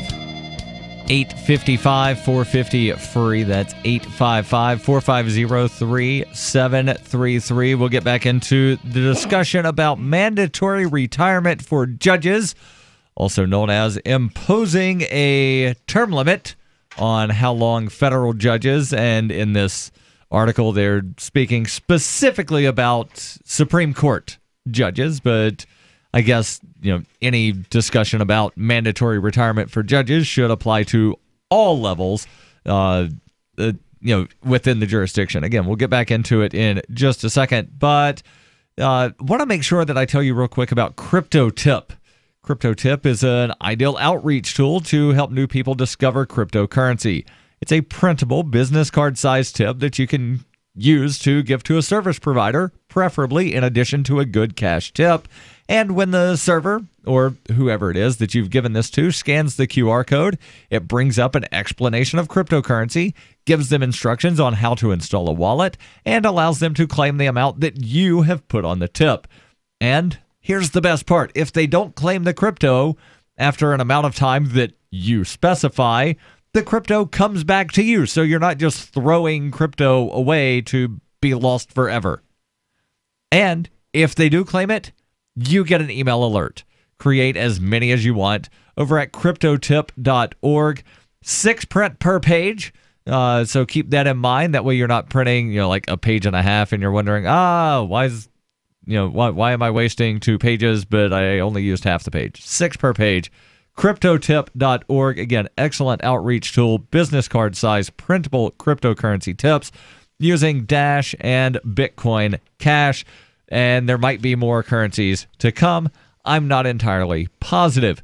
Cryptotip.org. So, Chris, let's get back into this discussion here. And by the way, it's Darryl, Chris, and Jackie in studio.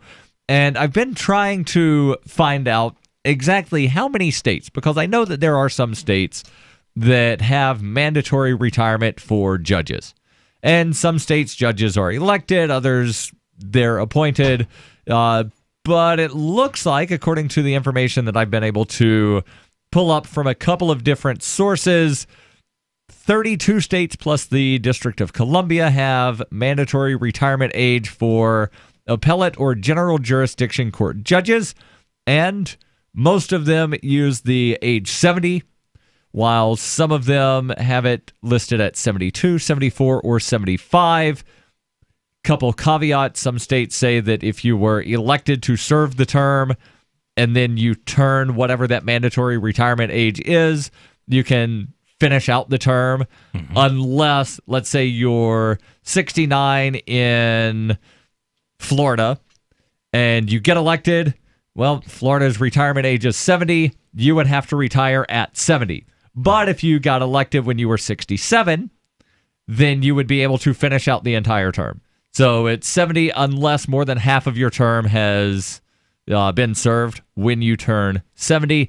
The exception of states that require judges to retire, the exception to the 70 to 75 rule is Vermont, which has the age set at 90. When does Alzheimer's start setting in? It differs for different people. Can be in the 40s. Yeah. Yeah. Average age of onset? I'm looking it up. Yeah. I'm not entirely positive, but yeah, it looks like, the overwhelming majority of state governments in the U.S. require judges to retire at some point, generally between 70 and 75. And the question here is, should there be a federal retirement age or a mandatory retirement age for federal judges? And I would say that if this is going to go into effect, let's have it apply to Congress and the president as well. That's interesting. I consider them very different questions. It is, but how old was John McCain when he was still serving? How old was Strom Thurmond? Oh, no. Didn't Strom Thurmond serve in Congress for like 75 years? No argument. I think the question to me is whether it's a age limit or a term limit. So, well, for the Supreme Court, they're suggesting like a specific limit in years. In this particular article, but and others have had other ideas. I like that idea because then, you know how long they're going to be in there. You know how often vacancies are going to come up. You're not picking, like if it's an age limit, then you're going to be trying to pick the youngest person possible that you think you can get through the Senate. All right. So how about an either or? Either 18 years or 70 years of age, whichever comes first.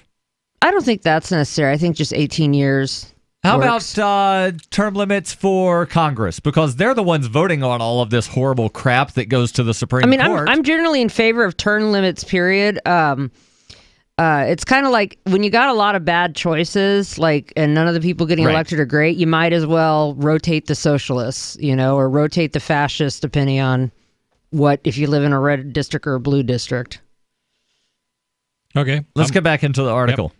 Yep. The same incentives, and they're discussing the incentives for nominating some Supreme Court justices, create extraordinary pressure for justices to stay on the bench long after they might otherwise have retired, in the hopes that they can outlast an ideologically unfriendly administration.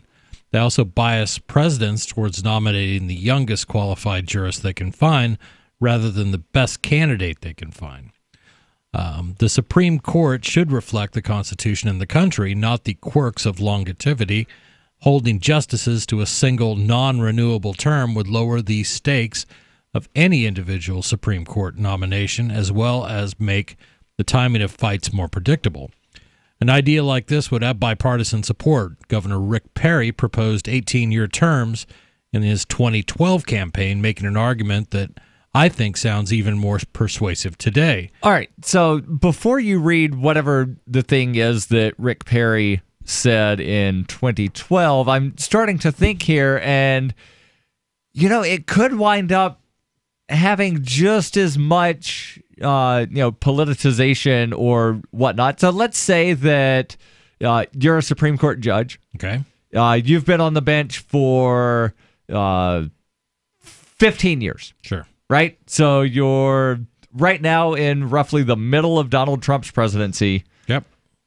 you're not really sure what's going to happen, but you definitely want the Republicans to name your replacement. Absolutely. You'll just go ahead and retire now instead of waiting 3 years. I got nothing to worry about. People already do that, though. So that's not really a change. Like, people already time their retirements on the Supreme Court when they can. Yeah, Right. but they're not. But they're saying here that if we have term limits, then it Problem completely solved. does away with that problem solved. You know that the vacancy comes up in 18 years. Right. But you don't know that because they could still retire or die.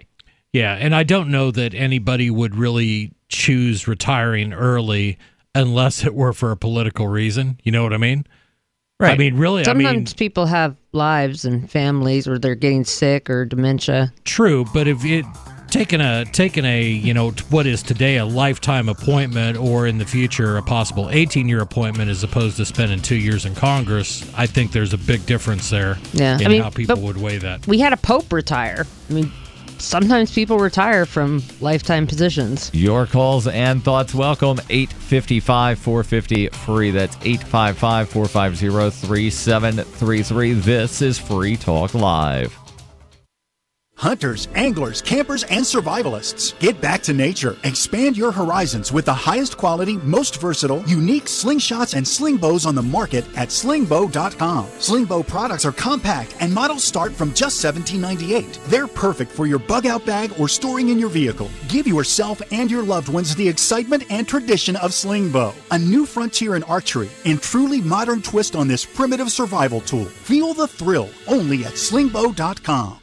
At WolfHillAmmo.com, we love shotguns. We offer the best specialty shotgun ammo on the market, including our defensive combo packs for home and retreat. Our less lethal combo is good for animal control, the 4-legged kind and 2-legged. When lethal force is necessary, reach for our Stop 'em, Drop 'em, or our home defense combos. These 5-round packs include different heavy hitters to protect your loved ones. Visit WolfHillAmmo.com to see our great prices on these combo packs and other specialty shotgun ammo rounds. WolfHillAmmo.com.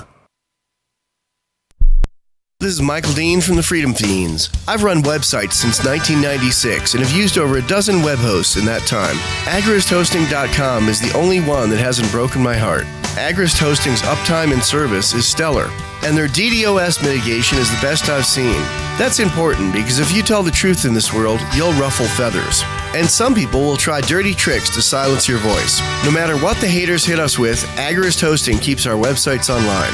If you have a mission-critical commercial presence or a world-changing activism site, you cannot tolerate any skullduggery.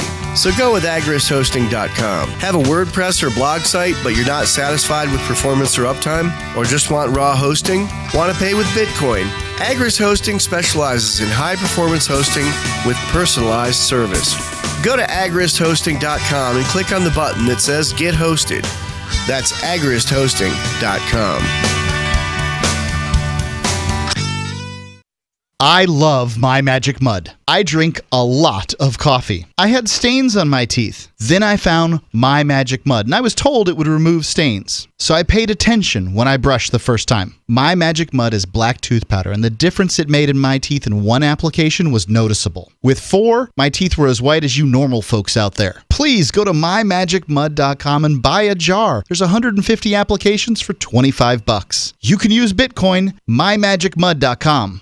Did you know we've taken our LRN.FM telephone listen line to a new level with the LRN.FM audio on demand line? Now you can call 712-770-8447 anytime and listen to LRN.FM's live feed. And you can listen to a bunch of our original shows on demand. Long distance fees may apply. Just dial 712-770-8447 and choose from the menu. 712-770-8447. We have some good news. The indictments against Ross Ulbricht in the District of Maryland were dismissed with prejudice, meaning they can never be refiled. This is especially good because those indictments contain the only charge ever made that Ross engaged in murder for hire. This was a serious allegation that Ross Ulbricht denies. It was never prosecuted or ruled on by a jury, but was trumpeted by the federal government and the media as if it were proven fact. The Maryland court held these indictments for almost 5 years years, poisoning Ross's case and leaving him under a cloud of unproven allegations. As explained in Ross's appeal to the Supreme Court, the fact that the judge used these allegations to give Ross a draconian sentence of double life without parole violated his Sixth Amendment right to a jury trial. Judges are required to issue sentences based on convictions decided by a jury, not unproven allegations never even charged at trial. Although this is a positive development, the dropped indictment will not set Ross free. Now, a presidential pardon is Ross's only hope of freedom. Sign the petition at freeross.org. freeross.org. You can sign up to receive the latest about the Liberty Radio Network via our email updates at updates.lrn.fm. That's updates.lrn.fm.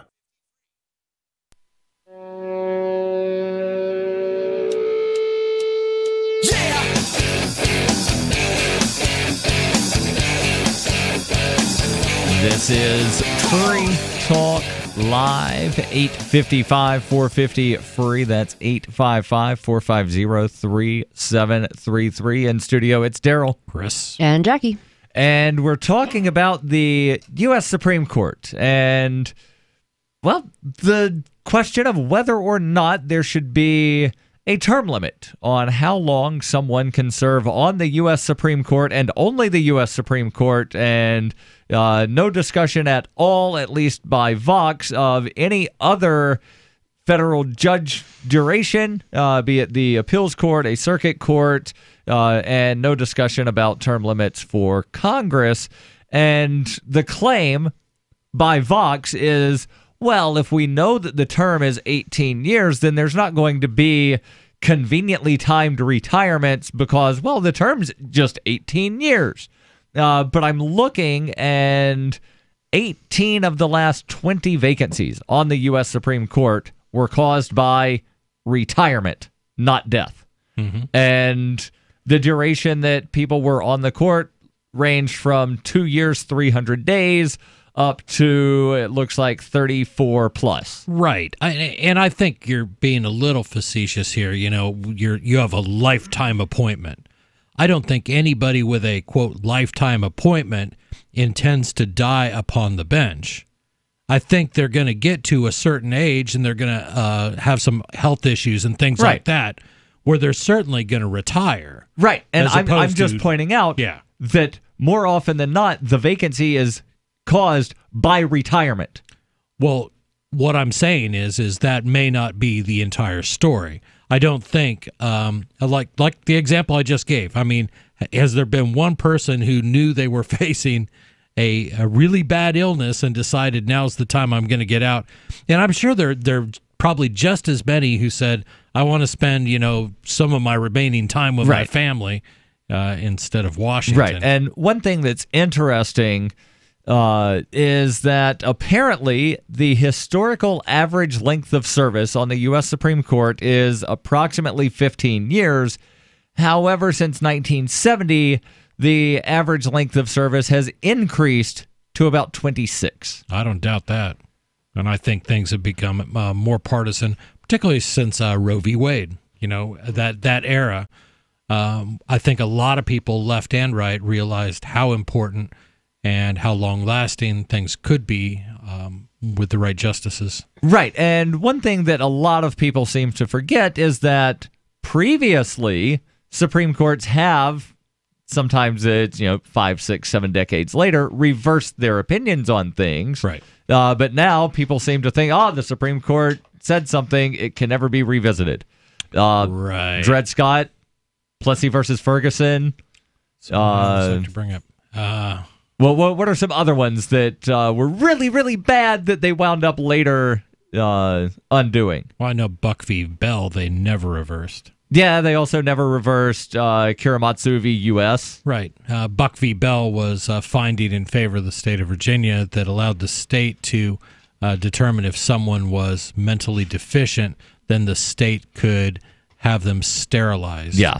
And, of course, Korematsu, that had to do with the internment camps. And it was completely... Of American citizens. Yeah, American citizens born in the United States. Who just happened to have been unlucky enough at the time to have been Japanese. Yeah. So atrocities, and yes, and those are things I'd like to see change. Yeah. So let's get back into this article again from Vox, and they're about to quote former Texas Governor Rick Perry, who in 2012 proposed an 18-year term for Supreme Court. Yep. Quote, doing this would move the court closer to the people by ensuring that every president would have the opportunity to replace 2 justices per term, and that no court could stretch its ideology over multiple generations. Further, this reform would maintain judicial independence, but instill regularity to the nomination process, discouraging justices from choosing a retirement date based on politics, and will stop the ever-increasing tenure of justices, unquote. Now, it sounds like now we have to go back and see what Perry ultimately said, but it sounds like, does it sound like to you that he was talking about overlapping or staggered terms or something? Yeah. That they would be staggered. And again, he doesn't even consider the possibility that somebody might retire before serving 18 years. Right.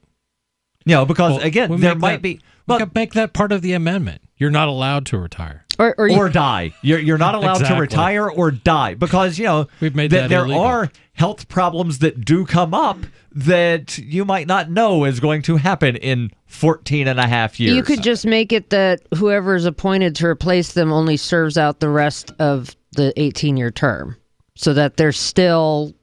Like any other thing, like if somebody is elected, right, yeah, but that would still put it upon a president to be filling an additional vacancy. Well, no, we're starting over completely here, right? Because we need a constitutional amendment to do any of these crazy things that we're talking about, right? So it could be written to encompass any variation. All right, so somebody retires, seats vacant until their term comes up. That's kind of sort of how it works now, right? Until there's a nomination and they've been... Right, but on this, let's say somebody gets appointed and then they get hit by a bus 3 years after getting appointed, there would be a vacancy for 15 years. I'm good with it. If you can't fill a vacancy because, we can't allow one president to appoint more than 2 judges. No, I don't think the focus here is to try and keep one president from appointing more than 2 judges. But that's what it says here. But I don't think that's what Rick Perry said. That's not what we're trying to optimize for. That is a benefit, but what we're trying to optimize for is to stop having people try to time their retirements. And so if it's like, hey, it's an 18-year term, if you don't finish it, whoever they appoint finishes out your term. They don't start over with the clock at 18 years. So it's like there will be 2 vacancies every term. There may be additional ones for partial terms if somebody gets, run over by a bus in Albuquerque. It would be a private car in Albuquerque. Yeah. In all that, again, this is such a hypothetical discussion because you could... Right, we might as well talk about balanced budget amendment that doesn't allow opt-out for if the president says scary things or 2/3 of Congress say we don't need to balance. Right. I'm going to just click through the rest of this real quick. 18-year-old terms would also ensure the court keeps, and then we can beat it up. 18-year terms would also ensure the courts keep closer touch to the country. Being a Supreme Court justice is a plum job, and it's understandable that few want to give it up. But there are too many examples of justices serving out their faculties after their faculties begin to fail. Chief Justice William Rehnquist, for example, missed 44 oral arguments in 2004 and 2005 after undergoing a tracheotomy to fight the thyroid cancer that he had at that time. Nevertheless, he declined to step down and shortly thereafter died in office. Even in less extreme cases, serving as a Supreme Court justice is the kind of job that pulls you far out of the norm of human context. You're one of the most powerful people in the country, surrounded by rituals and deference, traveling in only the most rarefied circles. In an institution like that, more new blood more often is probably a good thing. Implementing term limits for the Supreme Court would be a step towards repairing and normalizing a process that raises the stakes of vacancies beyond what our politics or the human beings who serve on the court can comfortably bear. Another thing they could do with this amendment is actually fix the size of the Supreme Court, because Congress can increase or decrease the number of justices, and they have in the past. Like, it hasn't always been 9. Yeah, one time it was 7, and then it went up to 10 in 1863. Yeah. I think, wasn't it FDR threatened to increase the size to like 12. 13 or I think something? He was going for 12. Yeah. 12 or 13, yeah. So the amendment could also fix the size of the court as well as introducing the term limits. Your calls and thoughts welcome. 855-450-FREE. That's 855-450-3733. Your calls and thoughts welcome about whatever is on your mind. This is Free Talk Live. Does your dog itch, scratch, stink, or shed like crazy? Come to Dynavite for help. Order a 90-day supply of Dynavite. Pick up 2 bottles of Lico Chops, get the 3rd bottle free. New improved Lico Chops with omega-6, omega-3, vitamin E, and now 6 extra direct-fed microbials. Even better for the digestive tract and immune system. And dogs love it. Try Lico Chops. Buy 2, get 1 free. This is Henry Lukasevic for Dynavite. DINOVITE.com. Bitcoin.com is delighted to announce their latest partnership with the gift card specialists at eGifter. With many of the world's leading brands on their roster, it is now easier than ever to get the gift cards of your favorite brands with Bitcoin Cash. To get started, just follow these simple steps. Visit giftcards.bitcoin.com, pick the gift card you want, follow the instructions on your screen, and make your payment using your Bitcoin Cash wallet. Sit tight and your gift card will be delivered to you as soon as it's ready. That's giftcards.bitcoin.com. Want revenge on the common housefly? Well, after 10,000 years, someone has finally come up with a better way. The Bug Assault, a miniaturized shotgun, which utilizes ordinary table salt as ammunition. Non-toxic and no batteries required. So much fun, you'll forget you have a wife and kids. Makes the perfect stocking stuffer. Get your Bug Assault today and save $10 on the Bug Beam Laser Combo, only at bugassault.com. The United States of Empire is a book that claims the United States is the empire of the world. George Washington had warned us against foreign wars. The United States of Empire shows that World Wars I and II left England broken. Its former colony, the U.S., had to save the empire. Was there ever a vote? Who do we fight for? The deep state began with World War I. The United States of Empire by James Dunn. Available at Amazon Books. Is spreading the message of liberty, cryptocurrency, and peace around the globe worth $2 per month to you? As you may already know, in addition to our internet feed, LRN.FM broadcasts on free-to-air satellite across North and Central America, as well as Sub-Saharan Africa. And we've been available on satellite for free 24/7 since 2010. The LRN.FM free-to-air satellite signal is reaching some of the most oppressive regimes in the world, and there's no doubt our ideas are making an impact. You can learn more about the channel's impact by watching the 3-minute video at fund.lrn.fm. If you'd like to help free minds globally with our ideas of liberty, cryptocurrency, and peace, you can donate as little as $2 per month via fund.lrn.fm. You can help us continue and expand our satellite broadcast to multiple continents. Visit fund.lrn.fm today, and thank you for your help. Don't forget to share the link on social media. That's fund.lrn.fm. If you want to know the latest about Free Talk Live before we go on the air, all you need to decide is how you want it delivered. It's your choice. Visit news.freetalklive.com. You can get emailed announcements and participate in contests via our email updates list. Plus, we have a Twitter account that you can follow and a Facebook page where you can become a fan. So visit news.freetalklive.com to get news about Free Talk Live as soon as it's announced and the way you want it delivered at news.freetalklive.com. That's news.freetalklive.com. So you've signed the Shire Society Declaration and are planning your move to New Hampshire to be around more liberty-oriented people. Next, sign up for the Shire Society Forum at forum.shiresociety.com. There are a bunch of people there who are already in the Shire, and they want to meet you. If you're already in the Shire physically, you should also come by the forums. Remember, not everyone uses Facebook. New people are signing up for the Shire Society Forum every month, so drop in and say hello at forum.shiresociety.com. What's up next? Visit the Liberty Radio Network program guide to find out at shows.lrn.fm. That's shows.lrn.fm.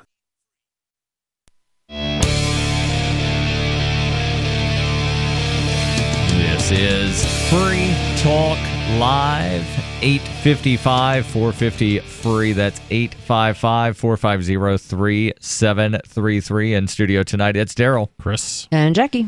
And want to make sure that I tell you about Liberty.menu because, well, they're doing something that libertarians have been looking for at least a decade that I'm aware of, and that is creating a directory of liberty-minded businesses. Liberty.menu is a tool for our community. At its core is a directory of events, businesses, digital content, and more. Listings can be rated and reviewed, kind of like on Yelp, but there's also a bit of a social networking aspect so you can connect and share with other users. Use of Liberty.menu is exclusively for individuals who reject the initiation of force and those who agree to abide by the ethics of the non-aggression principle. Put your voluntarist ideas into action at Liberty.menu and use code FTL to get a special Free Talk Live listener badge. We can't give you a discount because, well, the site's already free to use, so 10% off of zero is still zero. But you can get that Free Talk Live listener badge, again, when you use code FTL over at Liberty.menu. So we've been talking about the proposal that goes back a while, depending on which variant you're talking about, of requiring federal judges or at least Supreme Court judges to either retire at a certain age or just set the number of years of, oh, you're on the Supreme Court, you're serving X number of years, you can retire before that, can't make it illegal to die during that time period, but here is the duration, and that way, it doesn't wind up creating political games out of judicial retirement or something is at least the claim. Right. So is there more to say on this, or have we pretty well beaten this horse?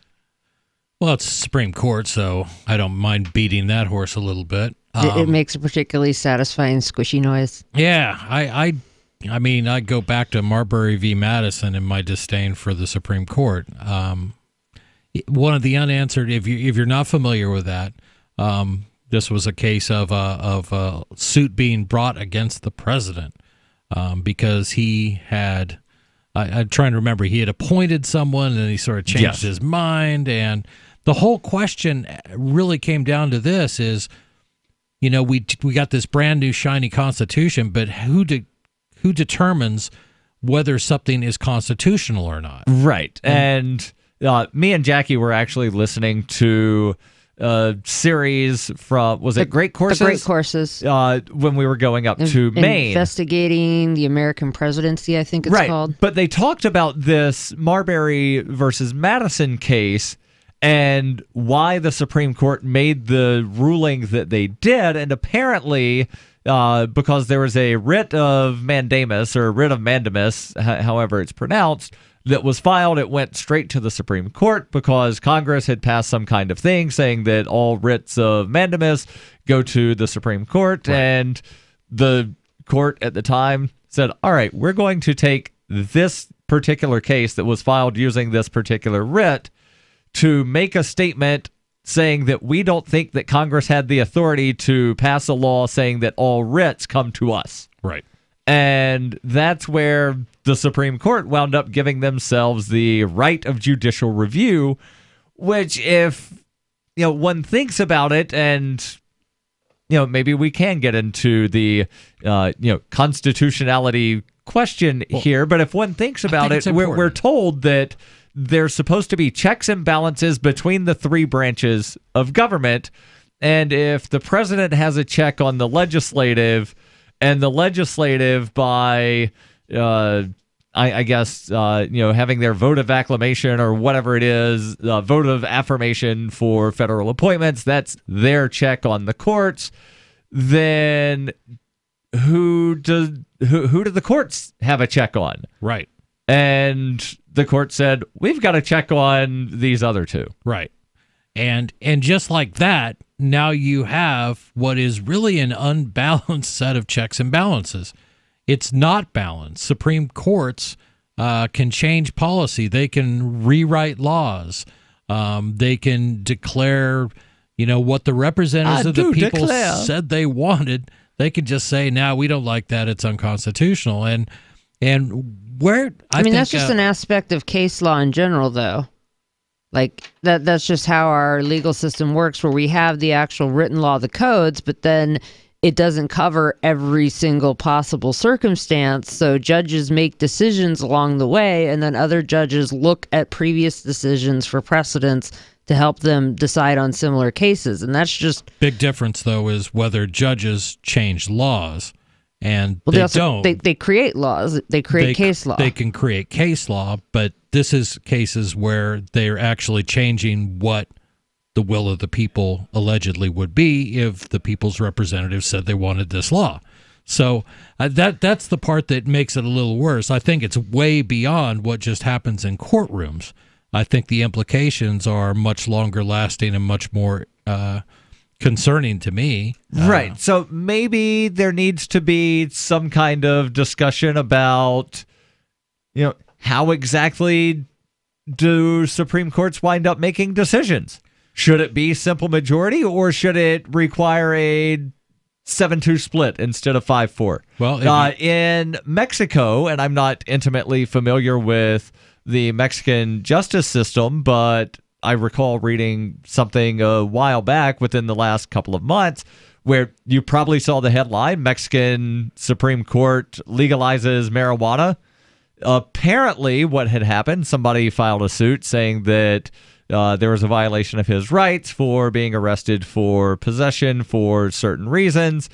And in Mexico, the top court has to make the same ruling on 5 cases in 5 consecutive years for that to then become precedent to overturn a law. So right. Should we adopt something like that in the U.S. to where you have to have the Supreme Court hearing the very similar cases over and over again and consistently making the same ruling? Because what we have now is you've got the Supreme Court hearing similar cases and then just making wildly different rulings on each one because a tiny minutia within one case versus the other. This is where I go back to the 10th Amendment Center and what they profess. And I like the idea is that it should not be up to the Supreme Court to make those kinds of calls on whether something is constitutional or unconstitutional. More often than not, the Supreme Court finds that whatever the federal government does is always constitutional. That is a trend.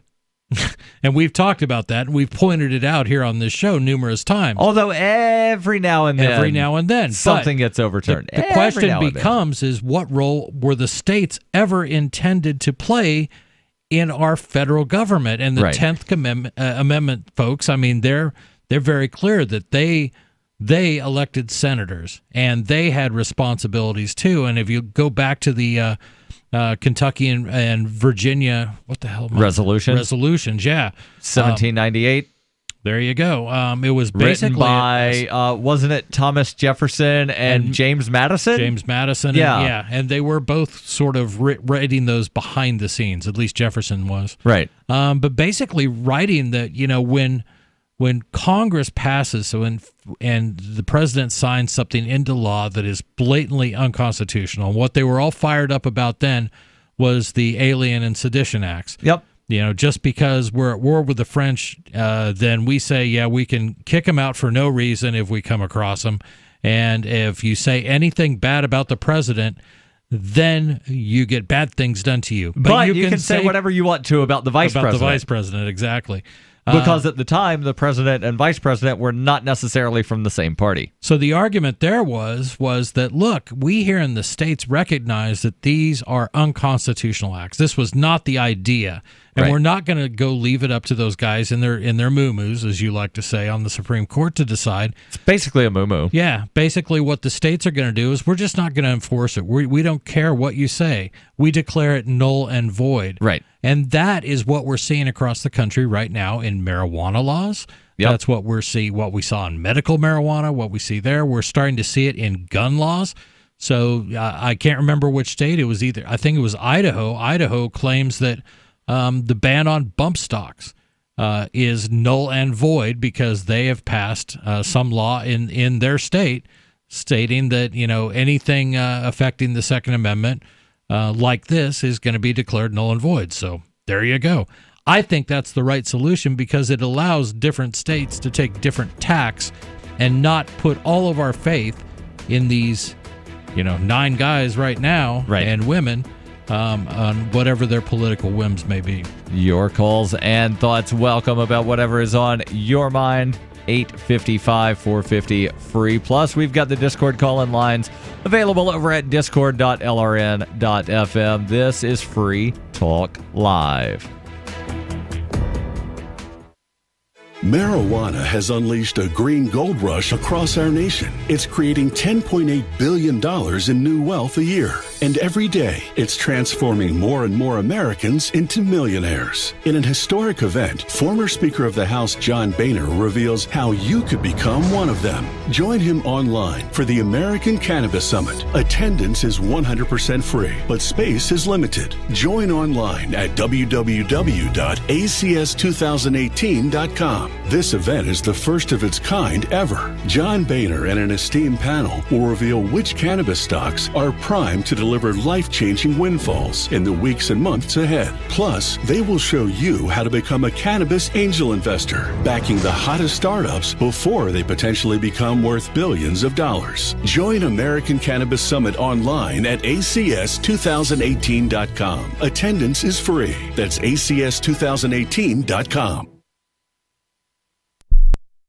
The new 4th edition of Healing Our World, The Compassion of Libertarianism, will take your understanding of liberty to a deeper level and has over 1,300 updated references, new cartoons, and a foreword by Dr. Ron Paul. With discounts for multiple book purchases, the 4th edition of Healing Our World is a great gift for the liberals, pragmatists, environmentalists, and Christians in your life who think libertarianism is cold-hearted. Get yours today at healing.freetalklive.com and use promo code FTL for a $5 discount. Some of you asked, and now we've delivered. LRN.FM's live Keene, New Hampshire studio shows are now streamed in HD on Twitch. Visit our channel at twitch.lrn.fm and give it a follow. If you have Amazon Prime, you get 1 free subscription on Twitch. If you use it on our channel, Twitch will give LRN.FM a monthly piece of your Prime subscription cost. So please watch, follow, share, and subscribe to twitch.lrn.fm. That's twitch.lrn.fm. You're listening to the live edition of Free Talk Live. Hour number 3 is next after the news here on the Liberty Radio Network at LRN.FM. From Keene in the Shire, the Liberty Media capital of the world, this is Darryl W. Perry, host of FPP Radio News for Thursday, December 27th, 2018.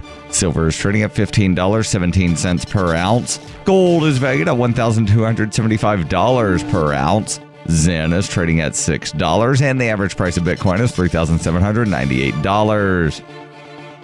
Antiwar.com reports making his first overseas visit to a war zone on Wednesday in Iraq, President Trump sought to downplay last week's announced pullout from Syria, saying it has been overstated and that U.S. troops could easily re-enter Syria whenever he felt it was necessary. In arguing that point, Trump said that the base he was visiting in western Iraq could well serve as a base for future invasions of eastern Syria, from which the U.S. is about to extricate itself. That base isn't the only one, with Iraqi officials reporting to Turkish state media that the U.S. is in the process of setting up 2 new bases in the far west of Iraq's Anbar province, in Al-Qaim and Al-Rutbah, the 2 main border crossings into Syria. Trump's comments are likely intended to deflect the congressional backlash against the idea of not being at war with Syria by arguing that the U.S. could easily choose to suck itself back into the war at any moment. Zencash has changed their name to Horizon to better represent their transition from a cryptocurrency to a pioneering platform that protects consumer data. They're working towards the day when anyone will be able to build privacy-based applications on the Horizon platform and generate income from them. This will allow Horizon to bring thousands of real-life services to the community, services that provide freedom, utility, and privacy. Learn more at horizon.global and join the Horizon community, HORIZEN.global.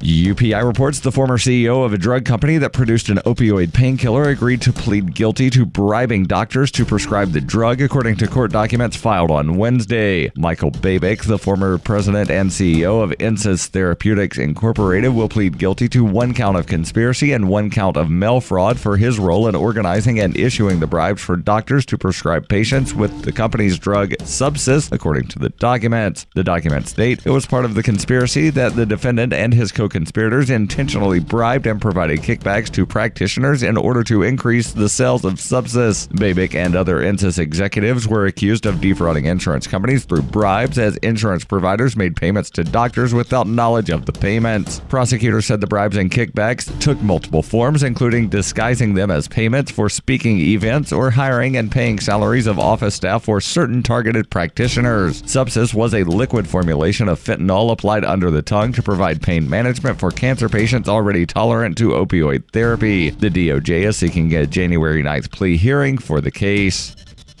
Born into a devastating world and raised among the crowd, the Cloudwalker assumes a new identity and begins the unrelenting quest for truth. In this epic journey, he discovers dark secrets about aspects of his previous life that he once trusted. Through the Journal of the Cloudwalker, he shares both the traumatic hardships and the eternal beauties of his experiences. Fueled in the beginning by his unsettling thoughts and emotions, he learns how to find peace with everything he has woken up to. Dear Society by the Cloudwalker is available from Amazon.com and all major bookstores.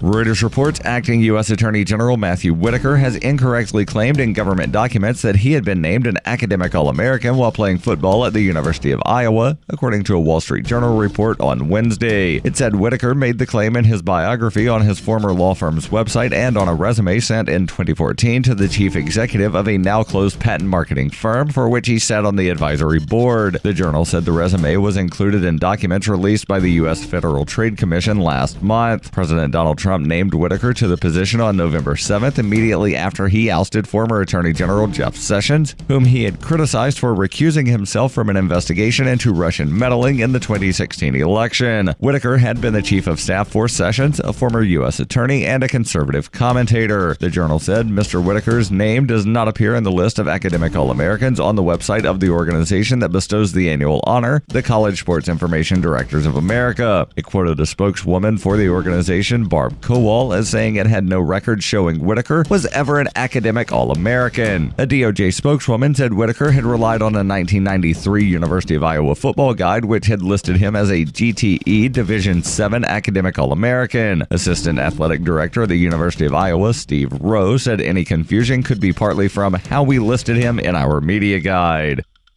This has been FPP Radio News. Online at fppradio.com. The NFL announces a new zero-tolerance policy on videotape domestic violence. A puzzled nation can remember the name Ferguson, but is not sure from where. And a man wearing an M&M jacket is apparently made in God's image. This is the Onion Week in Review. Tech giant Apple unveiled a brief, fleeting moment of excitement to the general public. The short-lived, ephemeral sense of wonder was released in front of an exclusive group of reporters and industry insiders at Apple's Silicon Valley headquarters. Apple really made us wait, but this rapidly diminishing glimmer of pleasure was totally worth it. It was 100% better than any other temporary joys I've ever experienced. And in this week's local news, an uneasy detente forms between a man sitting on a patio and a bee. In other news, a poll finds 80% of Americans would get in a vehicle with a stranger for a chance at a new life. Bank of America introduces a new $50 underdraft fee, and the nation's huggers announce plans for you to get over here. This is the Onion News Network.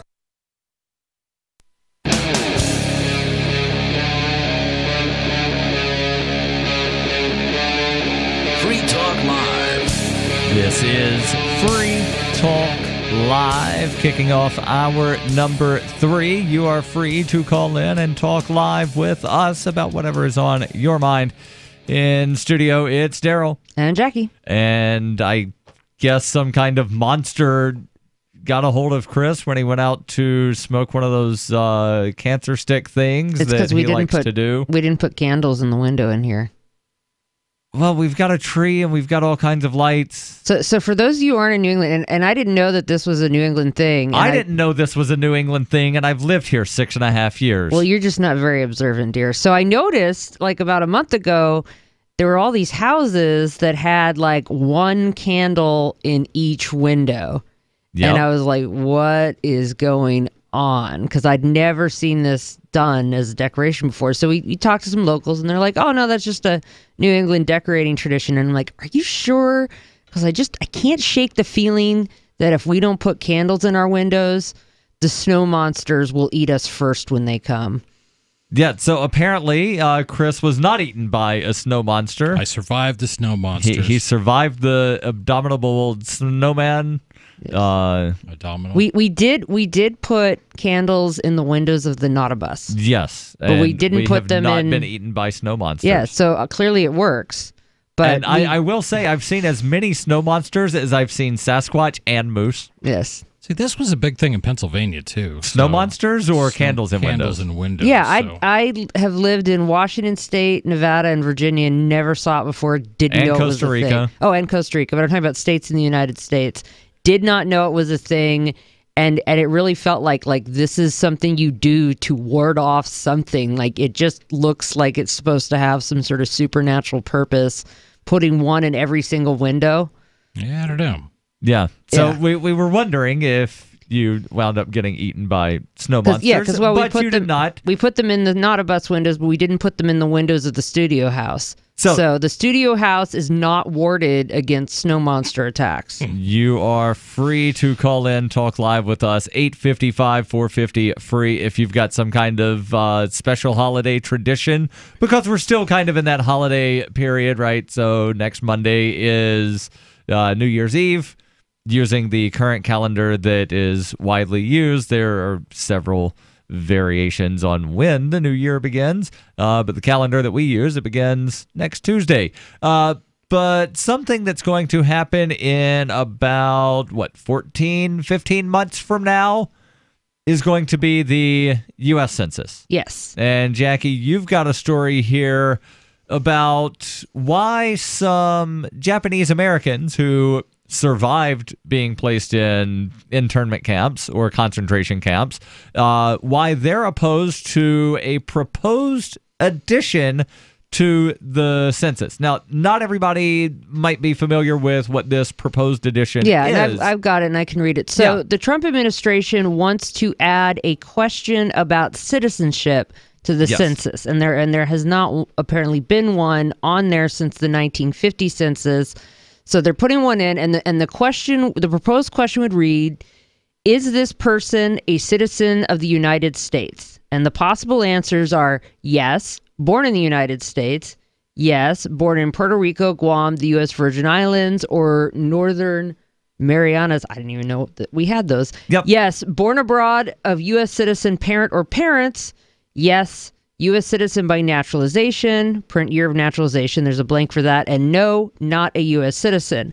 Now, they've done some research in some focus groups, and so just to begin with, they found out that many immigrants have said, they don't want to answer the census now because they're afraid that they will use this to come after immigrants. Yes. And the census is supposed to be a count of everybody who lives here, not all the citizens, but everybody living in the United States, whether they're citizens, whether they're legal immigrants, whether they're non-legal immigrants. Correct. There's a reference date, and it's who was living here at this time. Right. And they use those numbers to wind up apportioning the members of Congress. At the federal level. The states use it to help draw the legislative boundaries at the state level.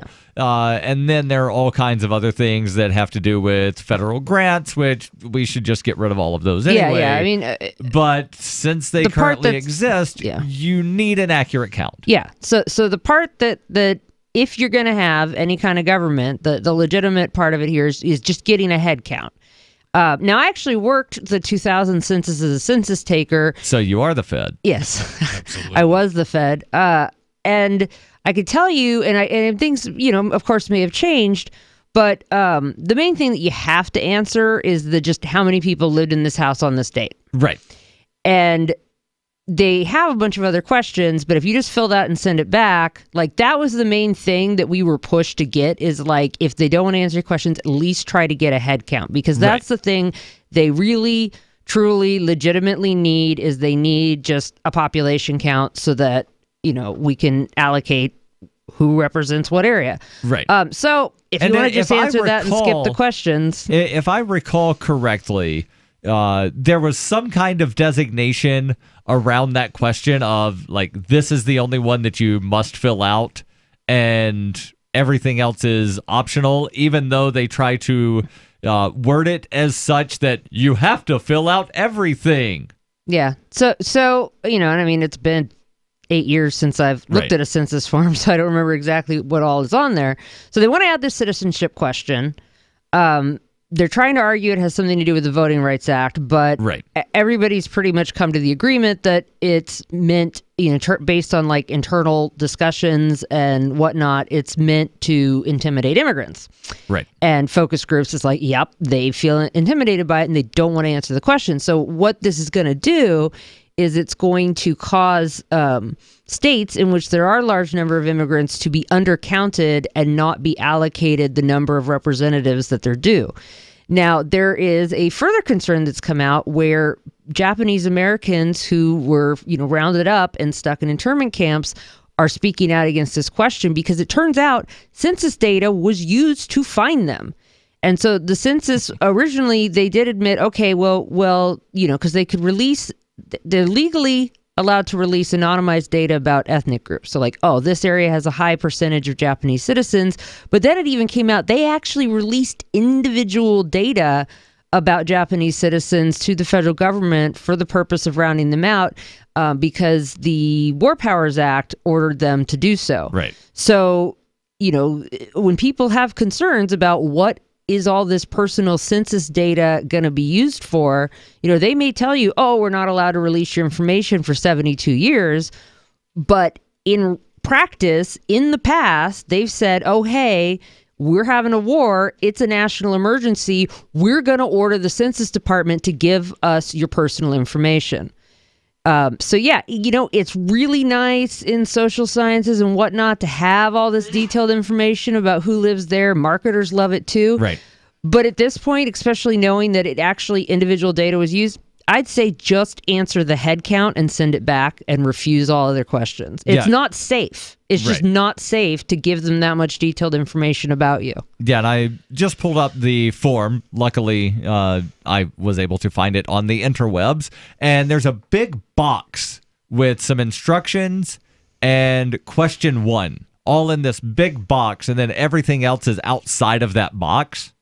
So, if you don't know that the only question that needs to be answered is the head count question, you're going to think that they need all of this additional information of were there additional people staying with you. No, they do. They need to know. Did not include who were they? Were they children? Were they relatives? Were they non-relatives? Was it someone staying with you temporarily? Is the house an apartment, a house, or a mobile home? Yeah, you What's can your talk about that telephone point. Just number? Anything beyond just how many people were here on this date. And I guess they may need how many people were temporarily visiting or temporarily away from home on this date. Nope. Okay. Nope, because they're counted where they live. But if they don't live there on that date, so I don't remember how that works. It says do not count anyone living away either at college or in the military. Do not count anyone in a nursing home, jail, prison, detention facility, etc. Right. So just give them, but you do want to give the head count and send it back, or they will send a census taker to your house. And let's talk about the Japanese Americans who are opposed to this question. Plus your calls and thoughts, 855-450-FREE. This is Free Talk Live. There are basically 2 types of advertising, direct response and branding. Radio's great for direct response with its low cost to listener ratio, but audio can't be beat for branding, which is a longer-term endeavor. You want to be the first thing that someone thinks of when they think about your product or service. If you have a local business that you want kept top of mind in your community, call the station. If you need national reach, Free Talk Live's got around 200 radio stations, millions of monthly listening sessions, can suit all budgets, and if we don't think we're right for you, we'll tell you. Email me, mark@freetalklive.com. Do you operate a retail business and are looking for a solution for point-of-sale cryptocurrency acceptance? It's never been easier thanks to AnyPay.global. There's no paperwork or approval process to open an account. If you already have a tablet at your cash register, you're almost done. Just sign up at AnyPay.global. Drop your personal crypto wallet addresses in our setup page, and then load our app. That's it. You're accepting cryptocurrency like Bitcoin and Dash at your store. Get started now at AnyPay.global. That's AnyPay.global. Bitcoin.com is delighted to announce their latest partnership with the gift card specialists at eGifter.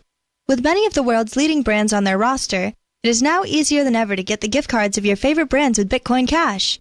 To get started, just follow these simple steps. Visit giftcards.bitcoin.com, pick the gift card you want, follow the instructions on your screen, and make your payment using your Bitcoin Cash wallet. Sit tight and your gift card will be delivered to you as soon as it's ready. That's giftcards.bitcoin.com. Are you a cryptocurrency advocate? The Crypto Tip is the ideal outreach tool to help new people discover cryptocurrency. It's a printable business card-sized tip that you can give to service providers, preferably in addition to a good cash tip. When the server scans the QR code, it'll bring up an explanation of cryptocurrency, how to install a wallet, and allow them to claim the tip. If they don't claim the crypto, you get your tip refunded to you after a time period you specify. Plus, if they do claim the tip, you get an email alert. Create as many tips as you want at cryptotip.org. That's cryptotip.org. Today's most popular video games take place in dangerous post-apocalyptic landscapes. But are these games doing enough to prepare our kids for the actual post-apocalyptic future we will all soon face? Well, I think these games are quite effective at teaching our kids skills like finding shotgun ammo and leading elite squads of super soldiers. But these aren't the advanced skills that they're going to need. They're going to need the more practical skills like how to find drinking water by collecting the morning dew in human skulls. Or how to deal with depression when the sun is blocked out for 500 years by a cloud of radioactive dust. Absolutely. Now, that's the type of knowledge these kids are going to need when their world has been turned into a brutal hellscape. But these kids said that they know how to find items to barter at weapon shops and how to use medicine packs to heal zombie bites. The games make it all seem deceptively simple. I mean, in the future, a kid's not going to be able to kill a 6-foot-long irradiated beetle just by pressing a few buttons, and he's going to have to get down there with an axe and hack and hack and hack. This is the Onion News Network. So you've heard all 3 hours of the latest episode of Free Talk Live, and you're still hungry for liberty-oriented audio content? Did you know that we have another 24/7 audio stream at LRN.FM? The Liberty Radio Network airs the latest episodes of some of the best liberty-oriented podcasts on the internet around the clock. In addition to recorded content, you'll also hear live shows like Free Talk Live, originating from our Keene, New Hampshire studio. So listen anytime at LRN.FM. That's LRN.FM. Cell 411 is a free app for Android and iOS that replaces government-controlled 911. Cell 411 allows you to preset a group of friends or private organizations to show up at any emergency. Cell 411 is a nightmare for the state because it proves their so-called services aren't needed. Cell 411 has had thousands of installs, and of course it's covered by the BIPCOT no government license. Cell 411 because your friends won't shoot you when you're in trouble. Without the government, who would build the emergency services? You and Cell 411. Get it today at getcell411.com. Join the LRN.FM Discord for live chat 24/7 at discord.lrn.fm. That's discord.lrn.fm.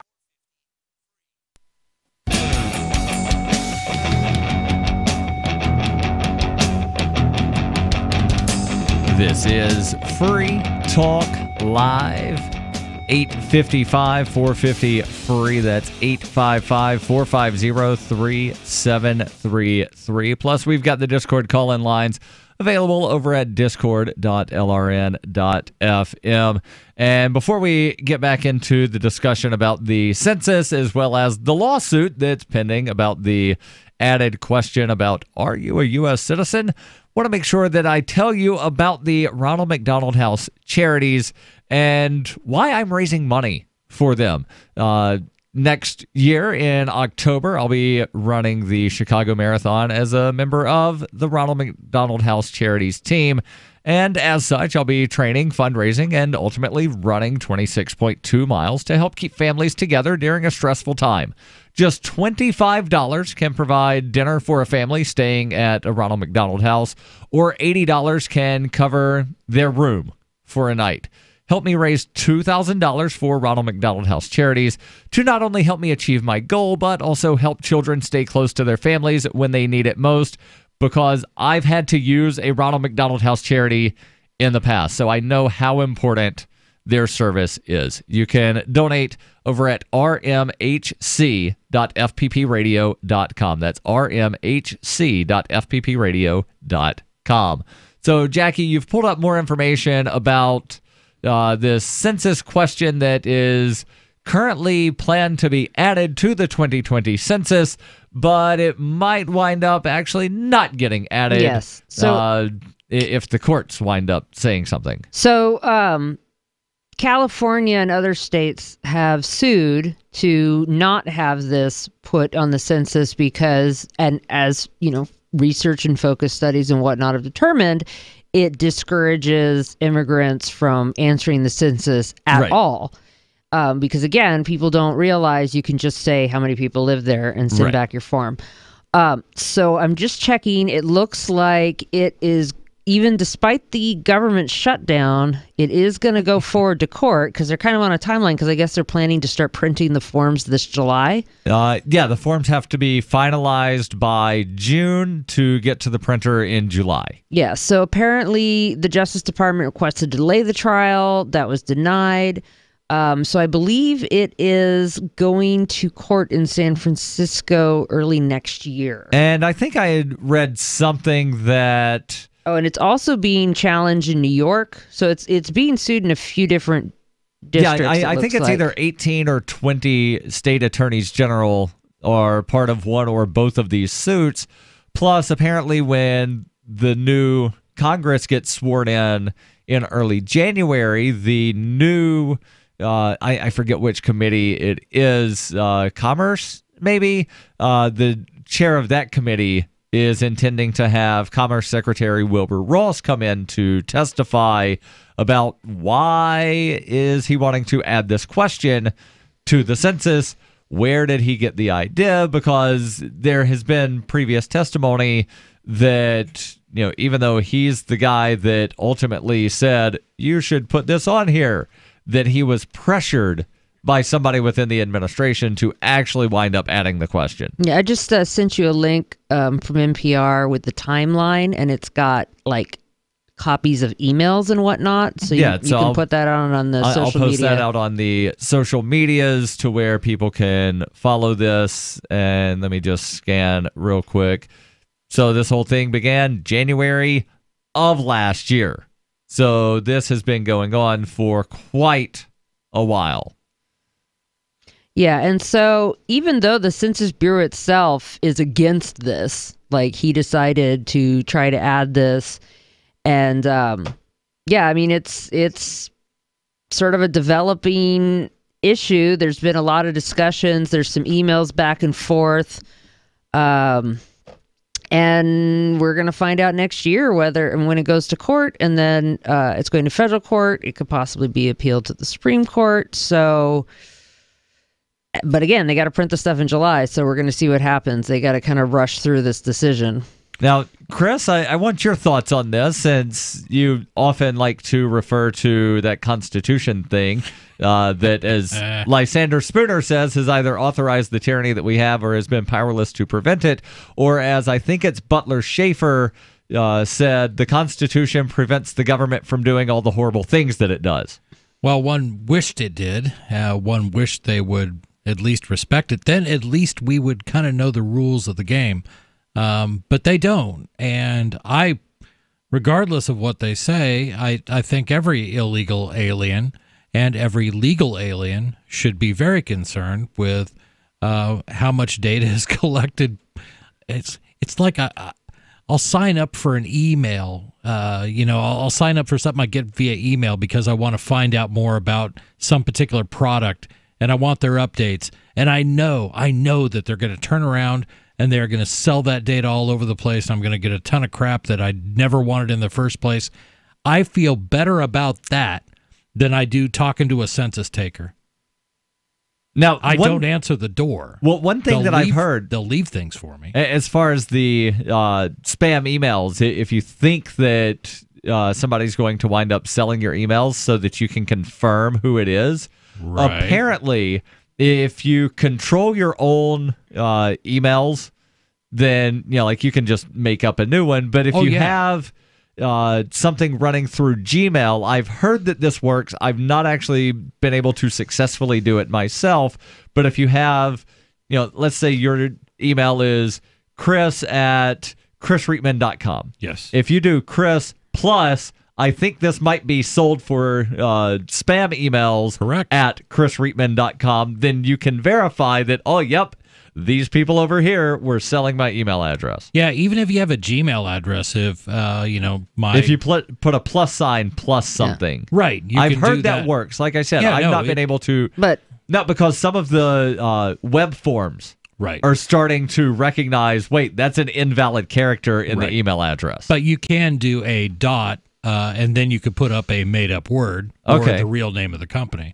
So, Gmail doesn't care if you've extended your name as long as it's still unique. Right. But you can do chris.reitman.I-hate fill-in-the-blank company at gmail.com. Right. But back to the census, if you don't send in the form at all, they're definitely sending a census taker to your house. Yes. Fine. Because I had to go out and I when I was in this, every single address that they knew existed, but they had not received a form for, I had to go check. And so sometimes it would be this is like a half-built house, but the address just existed. Or, this is an empty field. I'd have to mark.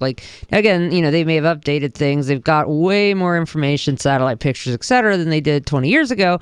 But it's you had to check every single address. So they may still come to your house if you don't answer all the extra questions, but they'll definitely come to your house if you don't send it back at all. So just put down the head count and send it back, and that'll decrease the likelihood of you being bothered by a census taker. I think the key here and the lesson learned is move your mailbox. If you've got an empty field next to you, that's where I'm moving mine. I've got a great expanse of just trees. Go ahead. Go find it out there. Your calls and thoughts welcome. 855-450-FREE. That's 855-450-3733. Plus, we've got the Discord call-in lines available over at discord.lrn.fm. This is Free Talk Live. Hear that? That's the sound of a house being trashed while a gang of thieves ransack the place. And what they don't steal will be destroyed. This year, resolve not to be the next victim of a break-in. Go to faketv.com and discover a device that creates the illusion someone inside is watching TV, even when you're miles away. Security is a mindset, and Fake TV should be part of your security solution. Be vigilant, but not fearful. faketv.com. You may need this herbal tea for relief right away, so write this down. DRMILLERS clinic.com. If you take meds, then suffer stomach distress, constipation, indigestion, acid reflux, and bloating, and nothing else helps, get Dr. Miller's Holy Tea or Super Holy Tea, a cleansing, detoxifying herbal tea now available at great rates direct from Dr. Miller's office. Call or click 888-660-7039 or DRMILLERS clinic.com. Since time began, tyrants have taken aim at personal liberties. Now there's a movie that aims back. The government has no more right to tell us what to put in our bodies than they have to take our guns or tell us what books we can read. 6 drug police were eaten by bears while raiding a marijuana farm. On your knees, you dirty hippie! Jesus. On your knees! What's the problem, officer? Today, many cops who enforce pot laws do so only because it provides them with cushy jobs, good benefits, and a chance to push people around. I was an undercover narcotics officer. The drug war is nothing but a farce. The Second Amendment says you gotta keep you and your gat intact. Guns and Weed, The Road to Freedom. A film by Michael W. Dean and Nima Vadati. DVD available now at gunsandweed.com or on Amazon. That's gunsandweed.com. Makes the perfect gift. Remember, that's gunsandweed.com. We've all heard about blockchain assets like Dogecoin, Ether, and Ripple. Bitcoin isn't the only player in the blockchain game any longer. And for those of us wondering how to get our hands on these digital assets, finally, there's a solution. Shapeshift.io allows you to buy and sell between your digital assets and Bitcoin instantly between your own digital wallets. I've used it with ease. Shapeshift.io. There's no account or email address needed. You send them the crypto you want to sell, they send back the crypto you want to buy. It's that easy. Shapeshift.io. LRN.FM is proud to announce our official listening apps for Android and iOS devices. Now you can easily tune into our streams anywhere, anytime on your smartphone or tablet. Just visit apps.lrn.fm or search for LRN.FM in the Android or Apple app stores. Please download, rate us 5 stars, then share the link on your social media and let your friends and family know how you're listening to LRN.FM. Download it now, free at apps.lrn.fm. Phone records, financial and location data, Prism, Tempora, X-Keyscore, Boundless Informant. Hey y'all, Scott Horton here for offnow.org. Now here's the deal. Due to the Snowden revelations, we have a great opportunity for a short period of time to get some real rollback of the national surveillance state. Now they're already trying to tire us by introducing fake reforms in the Congress. And the courts, they betrayed their sworn oaths to the Constitution and Bill of Rights again and again, and can in no way be trusted to stop the abuses for us. We've got to do it ourselves. How? We nullify it at the state level. It's still not easy, but the Off Now project of the 10th Amendment Center has gotten off to a great start. I mean it. There's real reason to be optimistic here. They've gotten their model legislation introduced all over the place, in state after state. I've lost count, more than a dozen. You're always wondering, yeah, but what can we do? Here's something important, something that can work if we do the work. Get started cutting off the NSA support in your state. Go to offnow.org. You're listening to the best liberty-oriented audio streamed around the clock, on the air and online. This is the Liberty Radio Network at LRN.FM.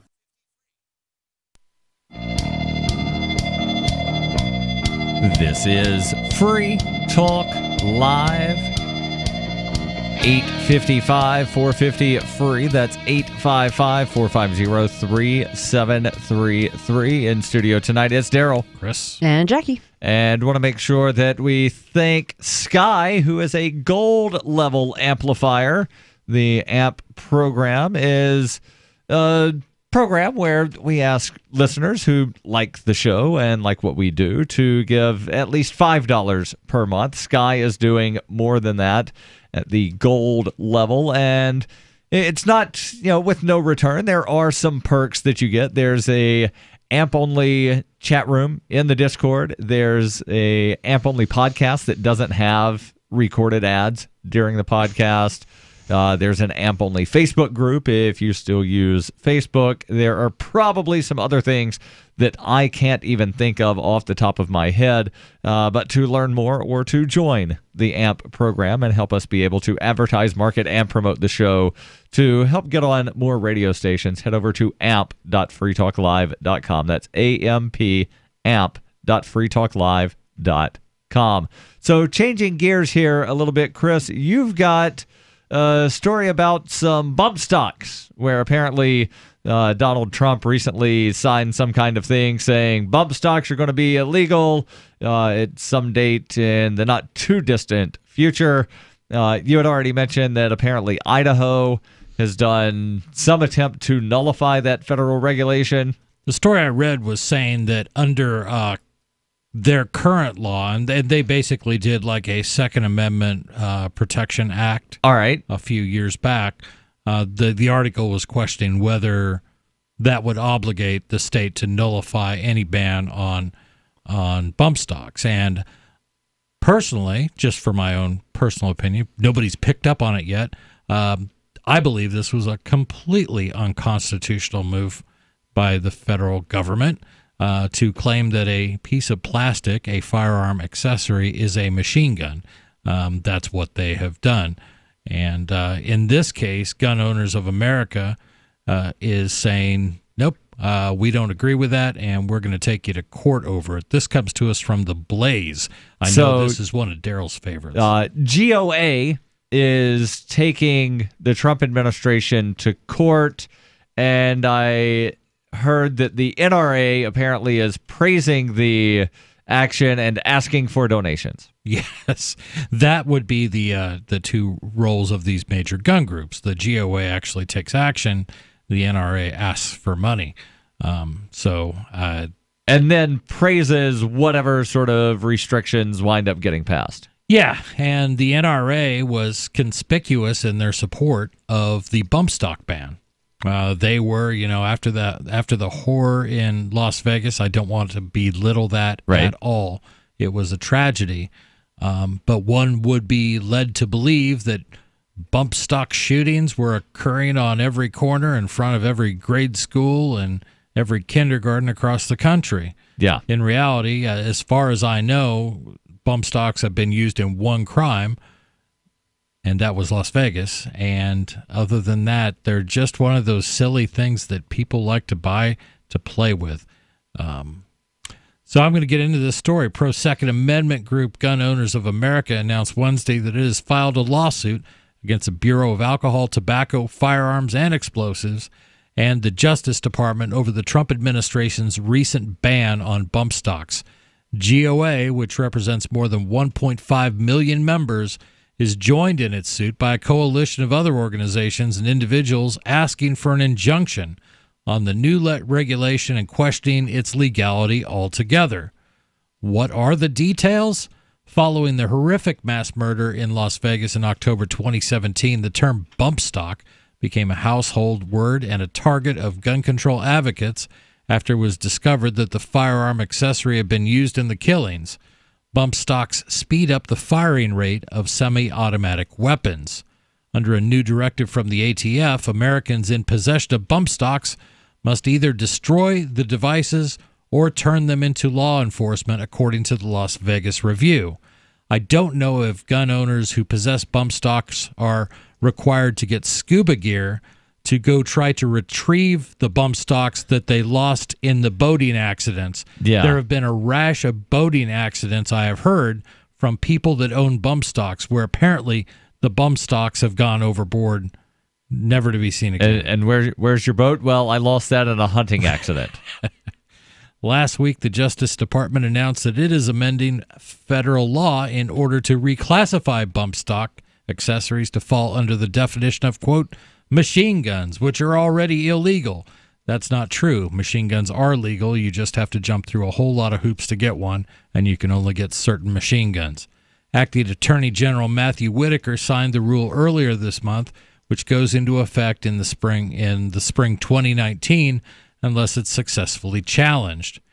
Eric Pratt, GOA Executive Director, released a statement arguing, quote, these dangerous regulations can go much further than just bump stocks.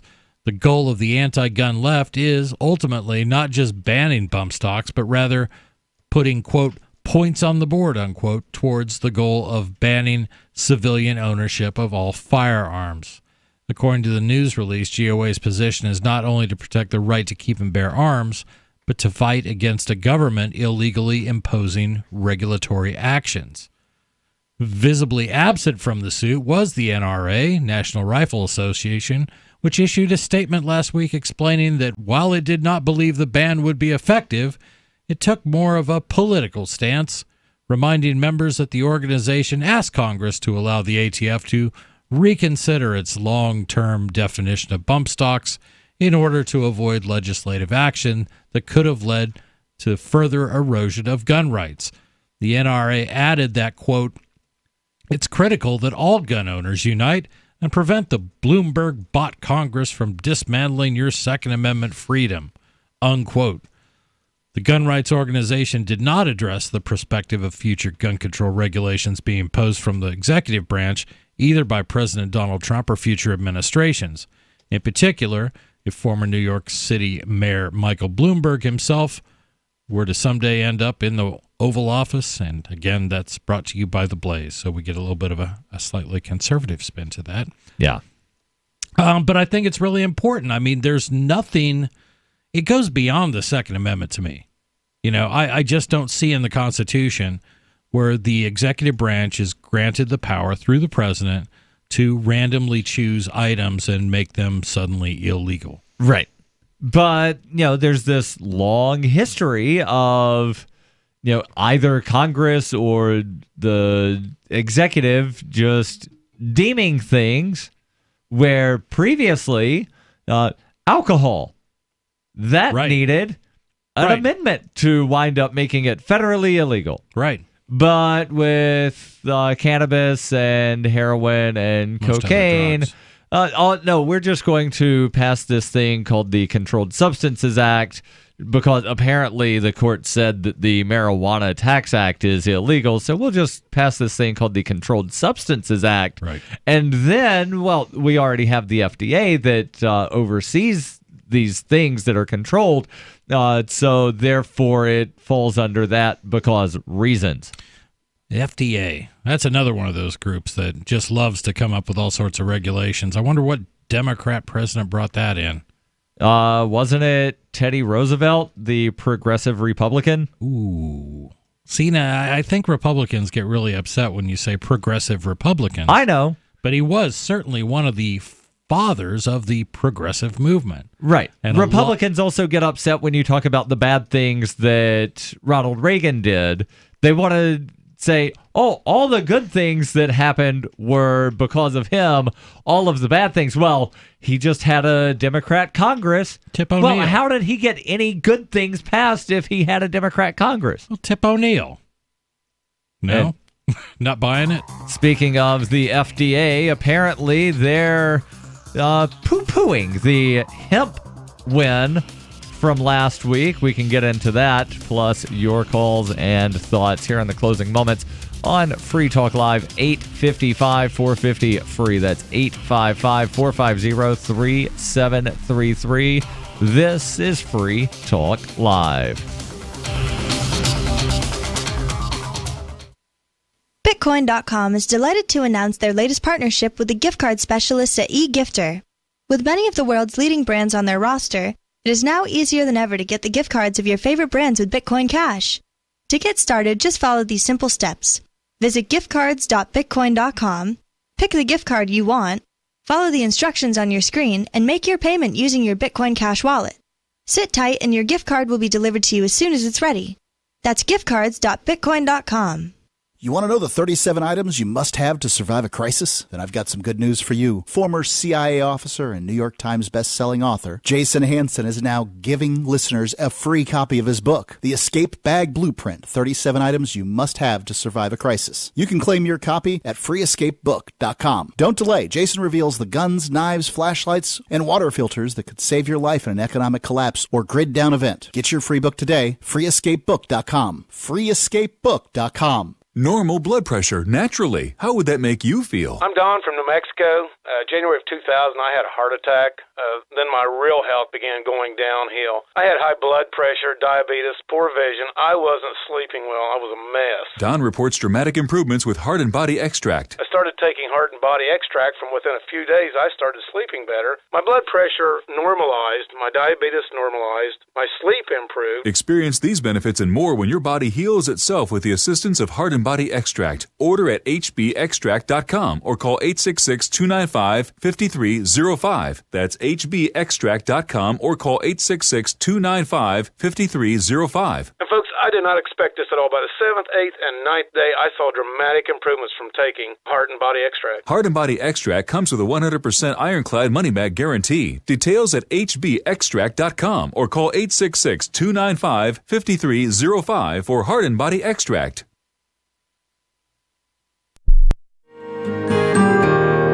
So the protection of life, liberty, and property is what the Free State Project is all about. But it's an effort to move 20,000 people who understand. It's about demonstrating to the entire country that, yeah, we can have a free market, a truly free market. Making it just a freer, great place to live.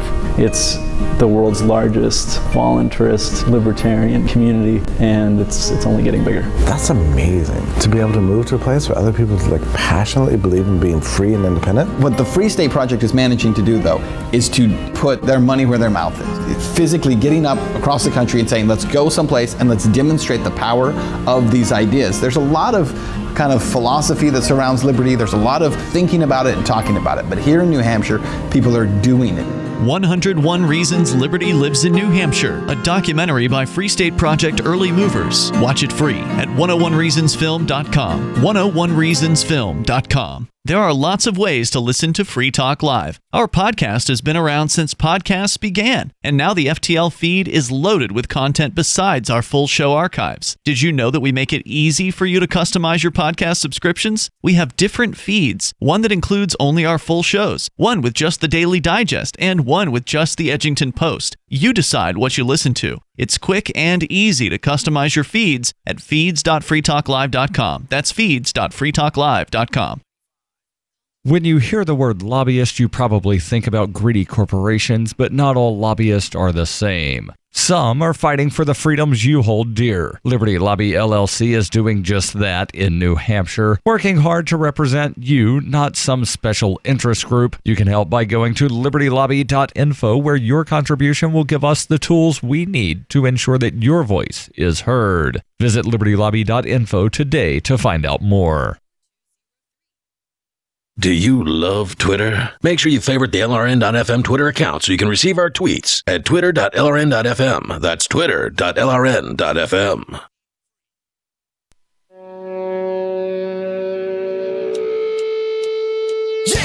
This is Free Talk Live.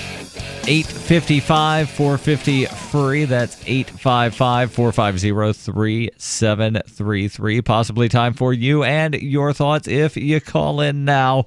Again, 855-450-FREE. Plus, we've got the Discord on-air call-in lines available over at discord.lrn.fm.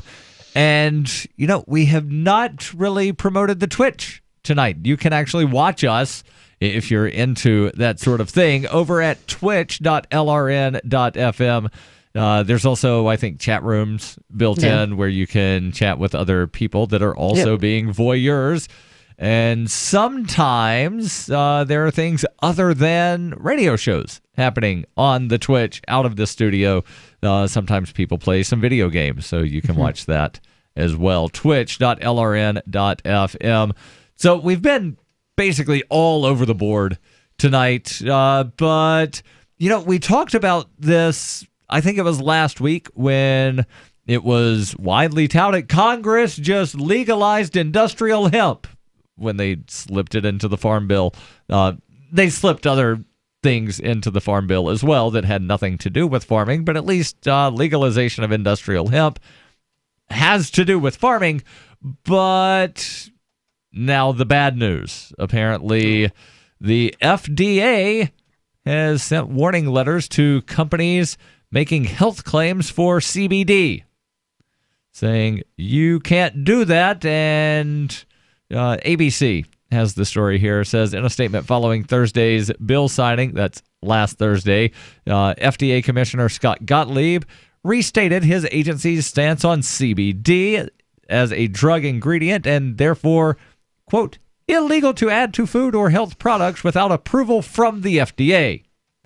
Gottlieb wrote in the letter, selling unapproved products with unsubstantiated therapeutic claims is not only a violation of the law, but also can put patients at risk as these products have not been proven to be safe or effective. CBD is a non-psychoactive compound found in hemp, a version of the cannabis plant that is low in THC, the part of cannabis that gets you high. An FDA-approved drug for the treatment of seizures, Epidiolex, contains cannabis-derived CBD. GW Pharmaceuticals syrup became the first prescription drug derived from cannabis approved in June. The FDA statement also specified parts of hemp that are safe as food ingredients, but the CBD stance disappointed advocates. Courtney Moran, a lobbyist for Oregon hemp farmers, said she plans to work with U.S. Senator Ron Wyden, a Democrat from Oregon, to nudge the FDA towards greater acceptance of CBD. She said, we do hope the FDA does clear a path for these products that have already hit store shelves and are out in the marketplace, adding it's an opportunity for the industry to educate the FDA. Do you think the FDA wants to be educated? No. Or do you think that the FDA wants to wind up, holding some regulatory glove over top of everybody's head and saying, we will crush you if you try to do anything. You need our permission to wind up selling CBD, but we're not going to give anybody permission because, well, we aren't allowing tests. Yeah, that's the whole thing. I mean, their goal is to exercise complete control over it until they can get, I think, most of their people who need a good job over into the CBD industry, into the hemp industries, and I think they want to control that. Now, let's not also discount the number of payoffs and things like that if we see other mainstream companies enter the hemp markets, like, the folks over, good folk. I'm trying to think of who owns Marlboro. Philip Morris, R.J. Reynolds. Right. They all want to get into this because they know how to grow stuff that people smoke, and they would really like to control this too. So I'm not saying that's absolutely going to happen, but historically, this is typically how the crony capitalism comes into play. And people will bash it as this is capitalism. It's not capitalism. It's a bastardization of it. The FDA statement said that there are 3 ingredients derived from hemp that are safe as food and will not require additional approvals as long as marketers don't make any medical claims. Those 3 derivatives are whole hemp seeds, hemp seed protein, and hemp seed oil. So as long as, it sounds to me, as long as you are saying, here's hemp protein, or here is hemp seeds, or here is hemp seed oil, you're fine. But as long as you say contains CBD, then the FDA might come in and come after you. Tell me that hemp seed oil doesn't have CBD, or hemp seeds don't have CBD? I think as long as you don't say that it has CBD. Oh, okay. That seems to be the problem here, because there are people on the internet that will say CBD cures everything. Yeah. CBD cures gunshot wounds. THC cures gunshot wounds. No, it doesn't. Right. If you get shot, CBD and THC aren't going to cure your gunshot wound. It might treat some of your symptoms. If you have cancer, it might help you deal with the pain. It might help with the nausea, might allow you to actually wind up eating, but it is not going to actually cure your cancer, despite what you read on the internet. Dang it. So I think the concern here is, and I don't agree with them about the concern, but I think the concern is saying that something contains CBD. Yeah. It continues on, this article from ABC, to say something that I don't believe is factually correct. It says, hemp was already legal in some states before Trump signed the Farm Bill, but now hemp farmers will be able to buy crop insurance, apply for loans and grants, and write off their business expenses on their taxes like any other farmer.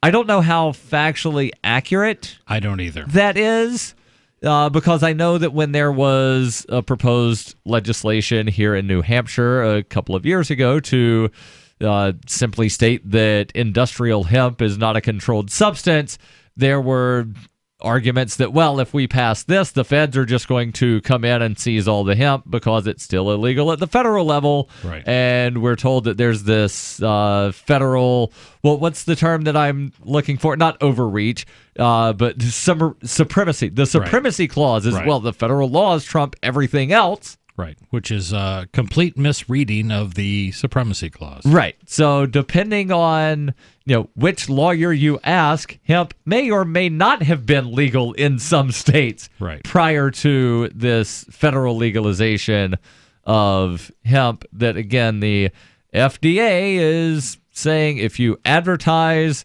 that your products have CBD, or if you say something that sounds like a health claim, then the FDA is going to say that's within our jurisdiction, and they're going to shut you down. Wow. Yeah. I just want it to be legal. I just don't want to be hassled because I like CBD. I'm not a fan of THC. I like CBD. It makes me, it reduces stress for me. And when I feel more relaxed, I've got to think that my blood pressure is probably going down. You know? Probably. I've got to think that you are not making a medical claim about CBD lowering blood pressure. I'm not, but I feel better about it, and I know that it's not. I've not read anything that said it's dangerous for my health. Even if it were, I'll take it. I'll make a medical claim about CBD. I have tried a ton of different CBD products, smoked it, candies, liquid, etc., and it seems to work about as well as 2 extra strength Tylenol at 100 times the price. I've heard people say that too. So it's better for your liver than Tylenol, but it's very expensive relative to Tylenol. Let's go to the phones. We've got Gino calling in from New York. Gino, you're on Free Talk Live. Go ahead with your thought. You've got about a minute. Hey, Darryl. How you doing? Hey, Jackie. Hey, third guy. I'm not sure your name. Ian. I just want you guys to be aware of one thing. I think there might be a little bit of a misclarification. Just for the, hemp seed oil, hemp protein, and the third one, hemp protein, hemp seed oil, and whole hemp seeds. Whole hemp seeds. None of that have any THC in it whatsoever. What they do is we they weren't pull saying it out. that it had THC. We did not say that it had THC. Or CBD. It cannot have CBD. The question was whether or not it had CBD. Yeah. So you're saying it cannot have CBD by law. Nothing, no intoxicant in it at all whatsoever. You can get whole hemp seeds at Costco. You can eat a whole 30 pounds of them. It will not get you high at all. And CBD will not get you high. You can eat all the CBD you want. Gino, thank you for the call. We are out of time for tonight, but we'll be back tomorrow, and we're always online at freetalklive.com.